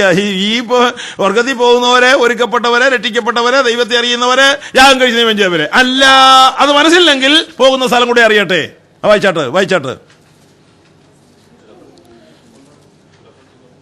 റഫറൻസ് പറയാം. കുഞ്ഞെ ഒന്നിക്കണേ. റഫറൻസ് 9:17 സങ്കീർത്തനം 49-13-14. ഇനി വായിച്ചു. ദുഷ്ടന്മാരും ദൈവത്തെ മറക്കുന്ന സകല ജാതികളും പാതാളത്തിലേക്കു തിരിയുമല്ലോ. ദൈവമില്ലാതെ എങ്ങോട്ടാ പോകുന്നത്? മോസ്കോയ്ക്കല്ല, ഇവിടെ തന്നെ ചെല്ലും. അങ്ങനെ സ്ഥലമുണ്ട്. ഇനി ഓർക്കണേ, ചെല്ലേണ്ടടുത്ത് ചെല്ലണമെങ്കിൽ ജീവിക്കേണ്ട പോലെ ജീവിച്ചേ പറ്റൂ. അടുത്ത കാര്യം 49 സങ്കീർത്തനത്തെ വാക്യം ഒന്ന് വായിച്ചേ. ഇത് സ്വയാശ്രയക്കാരുടെ, ദൈവാശ്രയമില്ലാത്ത സ്വയാശ്രയക്കാരായ, സ്വയനീതിക്കാരായ ആൾക്കാരുടെ ഗതി ഇതാകുന്നു. വായിച്ചാട്ട് എന്താണെന്ന്? അവരുടെ അനന്തവരോ, അവരുടെ പിൻഗാമികൾ അവരുടെ വാക്കുകൾ തന്നെ പാരമ്പര്യമാർ ട്രഡീഷൻ നിലനിർത്തി അങ്ങ് പോവുകയാണ്. അടുത്ത വാക്ക്, അവരെ പാതാളത്തിന് ആടുകളായി. സ്വർഗത്തിലും ആടുകളുണ്ട്, പിന്നെ എവിടെ ഉണ്ട്? ആരും പറയുന്നില്ല, പേടിച്ചിരിക്കുക. ഇപ്പോഴങ്കലാപ്പ് കയറിയെന്ന് തോന്നുന്നു. എങ്ങോട്ടാ പോകുന്നൊന്നും ഒരു പിടിയുമില്ല. ഈ യേശുക്രിസ്തുവിൽ വീണ്ടെടുപ്പ് പ്രാപിക്കാത്തവൻ എവിടെ ചെല്ലുമെന്ന് ആര് ഇങ്ങനെ പറയാനാ? തത്വം പറഞ്ഞുകൊണ്ട് കാര്യമാകുകയില്ല. നീ ക്രിസ്തുവിലായില്ലെങ്കിൽ കുഞ്ഞെ ഒരു രക്ഷയുമില്ല. കൈമലത്തേക്ക് കാണിക്കുകയുള്ളൂ. അതുകൊണ്ട് വളരെ തിട്ടമായി പറയാം, വളരെ വ്യക്തമായി പറയാം, ഭക്തന്മാർ ശക്തമായി പറയാം. എന്റെ കർത്താവ് പ്രത്യക്ഷപ്പെടുമ്പോൾ അവനോടുകൂടെ ഞാൻ തേജസ്സിൽ വെളിപ്പെടും. Praise the Lord. എന്നാൽ മറ്റവന്റെ കാര്യമായി പറഞ്ഞത് കുഞ്ഞെ അടുത്ത വാചകം വായിച്ചാൽ മൃത്യു, പാതാളത്തിന്റെ ആടുകളാണ് രക്ഷിക്കപ്പെടാത്ത പാപികള്. അടുത്ത വാക്ക്, മരണമെന്ന ഇടയന്റെ കീഴിൽ അവർ മേയ്ക്കപ്പെടുകയാണ്. അടുത്തത്, നേരുള്ളവർ പുലർച്ചയ്ക്ക് അവരുടെ മേൽ വാഴുവാകയാൽ ഈ ദുസ്ഥിതിയുടെ സ്ഥാനം ചെല്ലാതിരിക്കണമെങ്കിൽ യേശുക്രിസ്തു മുഖാന്തരം പാപമോചനം തന്ന് വീണ്ടെടുത്ത ദൈവത്തിന് സ്തോത്രം. ആമേൻ. നമ്മൾ മരണാനന്തരം എങ്ങോട്ടാ പോകുന്നതെന്ന് കാര്യം നിങ്ങൾ മറ്റുള്ളവരോട് സുവിശേഷം പറയാൻ പലരും നിങ്ങളോട് വന്ന് ചോദിച്ചെന്ന് വരാം. പക്ഷേ അതിന് മറുപടി ദൈവവചനത്തിൽ നിന്ന് 4 വാക്യം പറഞ്ഞു കൊടുക്കാൻ നമ്മൾ തയ്യാറായിരിക്കണം. ഇത് പഴയ നിയമത്തിലെ ജസ്റ്റ് അത്യാവശ്യമായ തെളിവ് ഞാൻ തന്നു. പുതിയ നിയമത്തിൽ മരണാനന്തരം വിശ്വാസി എങ്ങോട്ടെ, ദൈവമക്കൾ എങ്ങോട്ടെ? ക്വസ്റ്റ്യൻ. പുതിയ നിയമത്തിൽ ഉപദേശം പഴയ നിയമത്തിലും പുതിയ ഒരുപോലെ സ്ഥാപിക്കേണ്ടത്. പുതിയ നിയമത്തിലെ ഉപദേശം അനുസരിച്ച്, പഠിപ്പിക്കലനുസരിച്ച് ഫിലിപ്പിയ ലേഖനം 1-ാം അധ്യായം 23-ാം വാക്യം എടുത്ത് വായിച്ചാട്ടെ. ഫിലിപ്പിയർ 1:23. ഇവ രണ്ടിനാലും ഞാൻ ഞെരുങ്ങുന്നു, വിട്ടുപിരിഞ്ഞ് ക്രിസ്തുവിനോട് ഇരിപ്പാൻ. വിട്ടുപിരിഞ്ഞ ബസ്ഫൂർക്കാരായിലാണോ? കുട്ടി നരകത്തിലാണോ? Praise the Lord. പള്ളിപ്പറമ്പിലും ചവക്കോട്ടയിലും കട്ടിക്കീഴിലും അല്ല വിട്ടുപിരിഞ്ഞ്. ഒന്നും സംശയിക്കേണ്ട, ശരീരത്തിൽ നിന്ന് ആത്മാവ് വിട്ടാൽ കർത്താവിന്റെ അടുക്കലോട്ടാ ചെല്ലുന്നത്. അത് നഷ്ടമല്ല, ലാഭമാണ്. Price the Lord. ഇന്ന് രാത്രി മരിച്ചാൽ ഞാൻ ഭാഗ്യവാനാണ്. ഞാൻ എവിടാ പോകുന്നത്? എന്റെ കർത്താവിന്റെ അടുക്കലാ പോകുന്നത്. ഒന്നും ഭാരപ്പെടേണ്ട കാര്യമില്ല, ഒരു വിഷമവും വരേണ്ട കാര്യമില്ല. ഈ ഭൂമിയിലെ ജീവിതത്താൽ അമേരിക്കയും ഓസ്ട്രേലിയയും ഒക്കെ നല്ലതാണെങ്കിൽ 10,000 മടങ്ങ് നല്ലതാണ്. അല്ലല് വലച്ചിലും കഷ്ടതയും രോഗവും ദുഃഖവും വേദനയുമില്ലാത്ത നാട്ടിൽ ചെല്ലുവാൻ നമുക്ക് പാസ് ലഭിച്ചാൽ നമ്മൾ ഭാഗ്യമുള്ളവരാണ്. അതിനേക്കാൾ കൂടുതൽ ഭാഗ്യമൊന്നും നമുക്ക് ലഭിക്കാനില്ല. അപ്പോൾ വിട്ടുവരും, ശരീരത്തിൽ നിന്ന് ആത്മാവ് വിട്ടാൽ എവിടെ ചെല്ലും? ആത്മാവ് കർത്താവിന്റെ അടുക്കൽ ചെല്ലും. എവിടെയെങ്കിലും ഇടയ്ക്ക് തങ്ങുമോ? നിങ്ങൾ ഈ വചനമൊക്കെ മനസ്സിലിറക്കി മറ്റുള്ളവർക്ക് പ്രയോജനപ്രദമാക്കി കൊടുക്കണം. അതെ. അടുത്ത വാക്ക് ഇനിയും നിങ്ങൾ കൊരിന്ത്യലേഖനം 2 കൊരിന്ത്യർ എടുത്താട്ടെ. 5-ാം അധ്യായം 4-ാം വാക്യം വായിച്ചാട്ട്. ഈ 5 അത് കഴിഞ്ഞ് താഴോട്ടൊക്കെ വായിക്കണം. ഞാൻ ചില അത്യാവശ്യമുള്ള വാക്ക് എടുത്തു തരാം. വായിച്ചാട്ട്. ഇരിവാനല്ല, മർത്യമായ ജീവനാൽ നീങ്ങിപ്പോകേണ്ടതിന് മീതെ ഉടുപ്പാൻ ഇച്ഛിച്ചിരിക്കുക. ഞങ്ങൾ ഈ കൂടാരം, ഈ ശരീരമാകുന്ന കൂടാരത്തിൽ ഞങ്ങൾ ഇരിക്കുന്നിടത്തോളം കാലം. ഓസ്ട്രേലിയ ഭാരമില്ലായിരിക്കും അല്ലേ? ആ വാക്കോട് ഉപയോഗിക്കേണ്ടായിരിക്കും. പക്ഷെ ഞാൻ പറയുന്ന കുഞ്ഞെ, സ്വർഗത്തിൽ ചെല്ലുന്നവരെ ഏതെല്ലാം സ്ഥലത്തൂടെ പോകേണ്ടി വന്നാലും ഭാരമുണ്ട്, വ്യത്യാസമുണ്ട്. പട്ടിണി പക്ഷേ നിങ്ങൾക്കില്ലായിരിക്കാം, സാമ്പത്തികമായി ചിലപ്പോൾ നിങ്ങൾക്ക് കടവും ഞെരുക്കവും ഇല്ലായിരിക്കാം. അതല്ലല്ലോ ജീവിതം. ജീവിതം അതല്ലല്ലോ ഇവിടെ പറയുന്നത്. ഈ കൂടാരത്തിൽ ഞാൻ ഈ ഭൂമി ജീവിക്കുന്ന അത്രയും കാലം എനിക്ക് ഭാരമുണ്ട്, എനിക്ക് ഞരക്കമുണ്ട്, എനിക്ക് ഞെരുക്കമുണ്ട്. ഉണ്ടോ? താഴോട്ട് വായിച്ചാട്ടോ ഭക്തൻ പറയുന്ന കാര്യങ്ങൾ. ഈ കൂടാരത്തിരിക്കുന്ന അതിനായി ഞങ്ങളെ ഒരുക്കിയ ആത്മാവിനെ അക്ഷരമായി തന്ന ദൈവം തന്നെ നിത്യതയ്ക്ക് വേണ്ട എന്നെ ഒരുക്കി നിത്യയുടെ അവകാശം അച്ചാരമായി എനിക്ക് ആത്മാവിനെ തന്നവൻ ദൈവമാണ്. ആകയാൽ വിട്ടുപിരിഞ്ഞ് അവിടെ ചെല്ലുന്നത് എനിക്ക് ലാഭമാണ്. ശരിയാണോ? താട്ട് വായി കുഞ്ഞേ. ആകയാൽ ഞങ്ങൾ എല്ലായ്പ്പോഴും ധൈര്യപ്പെട്ട് ശരീരത്തിൽ വസിച്ചാലും ഒക്കെയും കർത്താവിനോട് അകന്ന് പരദേശികൾ. ഇവിടെ നമ്മൾ പരദേശികൾ, അവിടെ നമ്മൾ വീട്ടിൽ. ഇവിടെ വെറും പരദേശികൾ മാത്രം. Price the Lord. ഈ ജീവിതം വെറും ഒരു പരദേശ പ്രയാണമാണ്. ഇതൊരു കൂടാരവാസമാണ്, ഇതൊരു വഴിയമ്പലവാസമാണ്. നിങ്ങൾ കോടികൾ ഉണ്ടാക്കിയാലും ഓസ്ട്രേലിയ എഴുതിച്ചാലും നിങ്ങൾ പരദേശികളാണ്. യാക്കോബ് എന്ന് ഭർവാനോട് എന്ന് യാക്കോബ് പറഞ്ഞല്ലോ, എന്റെ പരദേശ പ്രയാണത്തിന്റെ. അപ്പോൾ നമ്മൾ ഈ ഭൂമിയിൽ ഒരു പരദേശ പ്രയാണമാണ്. കേരളത്തിൽ നിന്ന് ഇവിടെ വരെ വന്നേ ഉള്ളൂ കുഞ്ഞുങ്ങളെ. പരദേശ പ്രയാണം തന്നെയാണ് ഇവിടെ. ഇവിടെ പ്രവാസി എന്നൊരു പേരൂടെ കൂട്ടിക്കിട്ടും. Praise the lord. പ്രവാസി ഇന്ത്യക്കാരെന്നാ നമ്മളെക്കുറിച്ച് ഈ വെളിയിലൊക്കെ പോയതിനെ കുറിച്ച് ഇന്ത്യക്കാർ പറയുന്നത്. പ്രവാസി എന്നുള്ള വാക്ക് കേൾക്കുമ്പോൾ എനിക്ക് പേടിയാണ്. കാര്യം നിങ്ങൾക്കറിയാമോ, ഞാൻ പല പ്രവാസ ക്യാമ്പുകൾ കണ്ടിട്ടുണ്ട്. ഇറാഖുകാർ യോർദാനി വന്ന പ്രവാസ ക്യാമ്പിൽ കിടന്നപ്പോൾ ഒരു ഗ്ലാസ് വെള്ളത്തിന് വേണ്ടി ദാഹിച്ചവരെ ലാത്തി വെച്ചടിക്കുകയാണ്. പ്രവാസികൾക്ക് ഭക്ഷണവുമില്ല, വെള്ളവുമില്ല. നമുക്ക് പിന്നെ ആ ദുരിതമൊന്നും ഇല്ലാത്തതുകൊണ്ട് അവർ പറഞ്ഞോട്ടെ. എന്നാൽ ഒരു കാര്യം ഓർത്തോ, ഇതൊരു പ്രവാസ ജീവിതമാണ്. പ്രവാസികളും പരദേശികളുമാണ് ഇവിടെ. നിങ്ങൾ മറക്കരുത്, ഇവിടെ എങ്ങനെ എന്തൊക്കെ ഉണ്ടായാലും നാം ഇവിടുത്തുകാരല്ല. നിങ്ങളെപ്പോഴും ഓർത്തോണേ, നമ്മുടെ കാര്യങ്ങളുടെ നിർണയം വിടുക. ഞാൻ അടുത്ത വാചകം വായിച്ചേ. കാഴ്ചയാലല്ല വിശ്വാസത്താൽ അത്രേ ഞങ്ങൾ നടക്കുന്നത് ജീവിക്കുന്നത്. അടുത്തത്, ഇങ്ങനെ ഞങ്ങൾ ധൈര്യപ്പെട്ട് ശരീരം വിട്ടാലും കർത്താവിനോടുകൂടെ വസിപ്പാൻ അധികം ഇഷ്ടപ്പെടുന്നു. നിങ്ങൾക്ക് ഏതാ ഇഷ്ടം? ഓസ്ട്രേലിയ ജീവിക്കുന്നതായിരിക്കും, കുഴപ്പമില്ല, ജീവിച്ചു. പക്ഷെ ഇവിടെ ഭക്തൻ പറയുന്നു, ശരീരം വിട്ട് അവന്റെ അടുക്ക ചെന്ന് ജീവിക്കുന്ന എനിക്ക് ഏറെ ഇഷ്ടമാണ്. അത് വരണം, അതാണ് നമ്മുടെ ലക്ഷ്യം. അടുത്ത വാക്ക് വായിച്ചേ. അതുകൊണ്ട് ഞങ്ങൾ ശരീരത്തിൽ വസിച്ചാലും ശരീരം വിട്ടാലും ഞങ്ങൾ അവനെ പ്രസാദിപ്പിക്കുന്നവരാകുവാൻ അഭിമാനിക്കുന്നു. ഇവിടെ ഇരിക്കുന്ന എല്ലാവരോടും ഞാൻ പറയുന്നു, ശരീരത്തിൽ ജീവിച്ചാലും ശരീരം വിട്ടാലും നമ്മുടെ കർത്താവിനെ പ്രസാദിപ്പിക്കുന്നവരാകുവാൻ അഭിമാനിക്കണം. കർത്താവിനെ പ്രസാദിപ്പിക്കാൻ കഴിയാത്ത ഒരിടത്തും നിന്റെ ചുവട് വെക്കരുത്, നിന്റെ പാദം ചവിട്ടരുത്. ഇതൊരു ക്ഷണിക ജീവിതമാണ്. ഒരു നിത്യജീവിതത്തിന്റെ പരിപാടി ദൈവം നമുക്ക് ഒരുക്കിയിട്ടുണ്ട്. അതുകൊണ്ട് അതിനുള്ള ഒരുക്കം നമുക്കുണ്ടാകണം. അപ്പോൾ പുതിയ നിയമ ഉപദേശമനുസരിച്ച് മരണാനന്തരം വിട്ടുപിരിഞ്ഞാൽ ക്രിസ്തുവിനോടുകൂടെ ആണ്. ക്രിസ്തുവിനോടുകൂടെ തന്നെ മരണാനന്തരം ഞങ്ങൾ ക്രിസ്തുവിനോട് വസിപ്പാൻ അധികം ഇഷ്ടപ്പെടുന്നു. ശരീരം വിട്ടാലും ശരീരത്തിൽ വസിച്ചാലും അവനെ പ്രസാദിപ്പിക്കുന്നതാകുവാൻ അത് ഞങ്ങളുടെ അഭിമാനമാണ്. സംശയമില്ലല്ലോ. ശരീരത്തിൽ നിന്ന് ആത്മാവ് വേർപിരിഞ്ഞാൽ ശരീരം എവിടെ ചെല്ലും, ആത്മാവ് എവിടെ ചെല്ലും? ഇത് രണ്ടും കൂടെ ഒരുമിച്ച് സംഗമിക്കുന്ന ഒരു ദിവസമുണ്ട്. അതെപ്പോഴാണ്? ശരീരവും ആത്മാവും കൂടെ ഇവിടെ വേർപെട്ടെങ്കിൽ ഈ ശരീരവും ആത്മാവും കൂടെ ഒരുമിച്ച് ചേരുന്ന ഒരു ദിവസമുണ്ട്. അതെന്താണെന്നറിയാം? അതെവിടെ വെച്ചാണെന്നറിയാം? മനസ്സിൽ പലത് കാണും. ഞാൻ അതിന് ക്ലിയറായി തെളിവാ തരാൻ പോകുന്നത്. അതിന് നിങ്ങൾ കൊലോസ്യ ലേഖനം 3:3 വായിച്ചാട്ടോ. കാരണം മറുപടി കറക്റ്റ് ഇവിടെ കിടപ്പുള്ളൂ. നമ്മൾ എന്തിനാ മുങ്ങി തപ്പി വിഷമിക്കേണ്ടായല്ലോ. വചനം വായിച്ചാട്ട്. നമ്മുടെ ജീവനായ ക്രിസ്തു വെളിപ്പെടും. 3:3 കൊലോസ്യ 3:3. മറഞ്ഞിരിക്കുന്നു. അടുത്തത്, നമ്മുടെ ജീവനായ ക്രിസ്തു. രക്ഷിക്കപ്പെട്ടവരോട് പറയുക, നമ്മുടെ ജീവൻ ക്രിസ്തുവാ. നമ്മുടെ ജീവനായ ക്രിസ്തു വെളിപ്പെടും, ഫേസിൽ വെളിപ്പെടും. നമ്മുടെ ജീവനായ ക്രിസ്തു വെളിപ്പെടുമ്പോൾ നിങ്ങളും അവനോടുകൂടെ തേജസ്സിൽ വെളിപ്പെടും. Praise the lord. മരിച്ചു മൺമറഞ്ഞാലും അതെ കുഴപ്പമില്ല. കർത്താവ് തേജസ്സിൽ വെളിപ്പെടുമ്പോൾ നമ്മൾ അവനോട് കൂടെ തേജസ്സിൽ വെളിപ്പെടും. അതാണ് കർത്താവ് താൻ ഗംഭീരനാഥത്തോടും പ്രധാനത്തോടും വരുമ്പോൾ ക്രിസ്തുവിൽ മരിച്ചു വരും. അതെ ജീവിച്ചിരിക്കുന്നവരൊക്കെ രൂപാന്തരപ്പെട്ട് ഉയർത്തിന് അങ്ങ് ചെല്ലുമെന്ന് പറയുന്നതിന്റെ അർത്ഥം അത് തന്നെയാണ്. അതുകൊണ്ടാണ് റോമർ 8:17 പറഞ്ഞിരിക്കുന്നു, നമ്മിൽ വെളിപ്പെടുവാൻ പോകുന്ന തേജസ് വിചാരിച്ചാൽ ഇന്നത്തെ കഷ്ടം സാരമില്ല. നിങ്ങൾക്ക് എന്തെല്ലാം കഷ്ടങ്ങളും വേദനകളും പ്രയാസങ്ങളും വന്നാലും സാരമില്ല. വെളിപ്പെടുവാൻ പോകുന്ന തേജസ്സിന്റെ ദിവസമോർത്ത് പ്രത്യാശയോട് സന്തോഷത്തോടും കൂടെ ദൈവമക്കൾ മുന്നേറുക.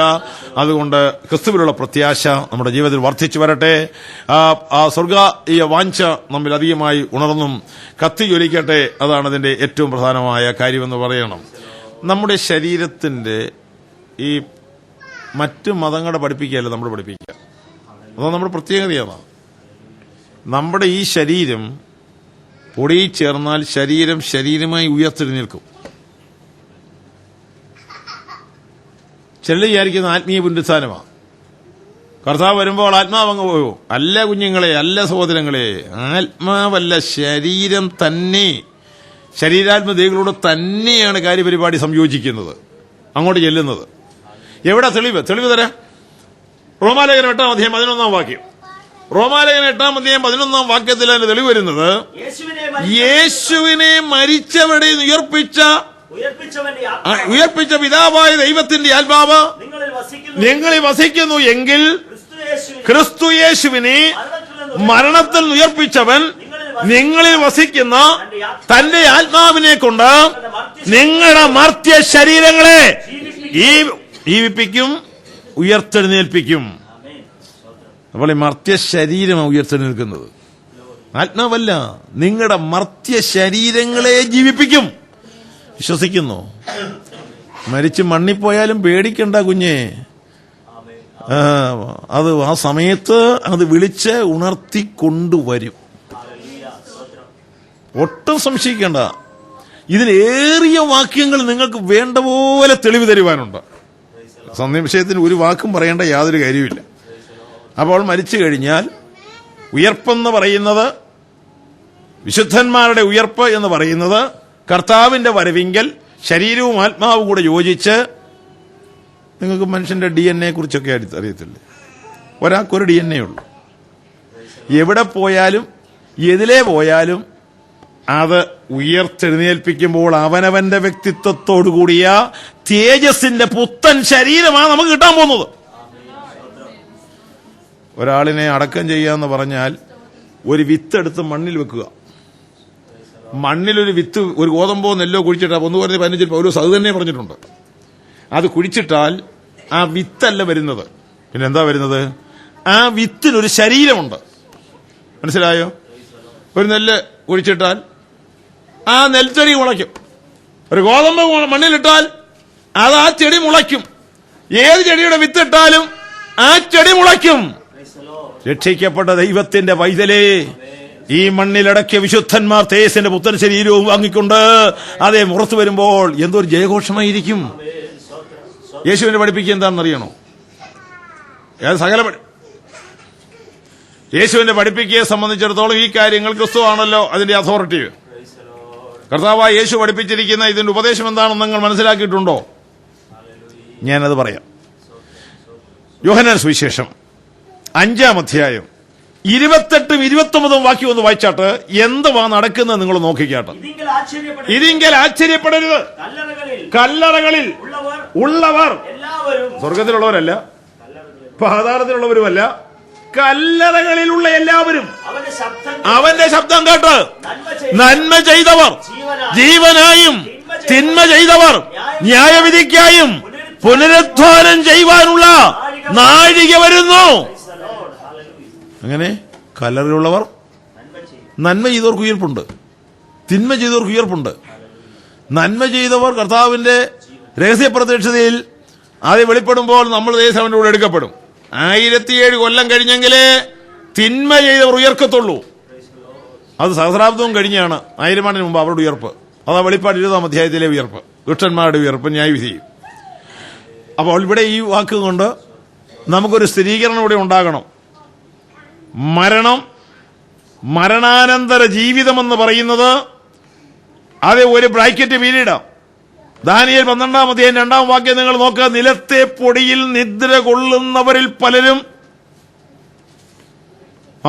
വാക്യറിയാം, നിലത്തെ പൊടിയിൽ നിദ്ര കൊള്ളുന്നവരിൽ പലരും നിത്യജീവനായും നിത്യലജ്ജയ്ക്കും നിത്യനിന്ദയ്ക്കും ഉണരേണ്ടി വരും. 2 പുനരുത്ഥാനത്തിന്റെ ഒരു വലിയ വിടവ് അവിടെ കിടക്കുക.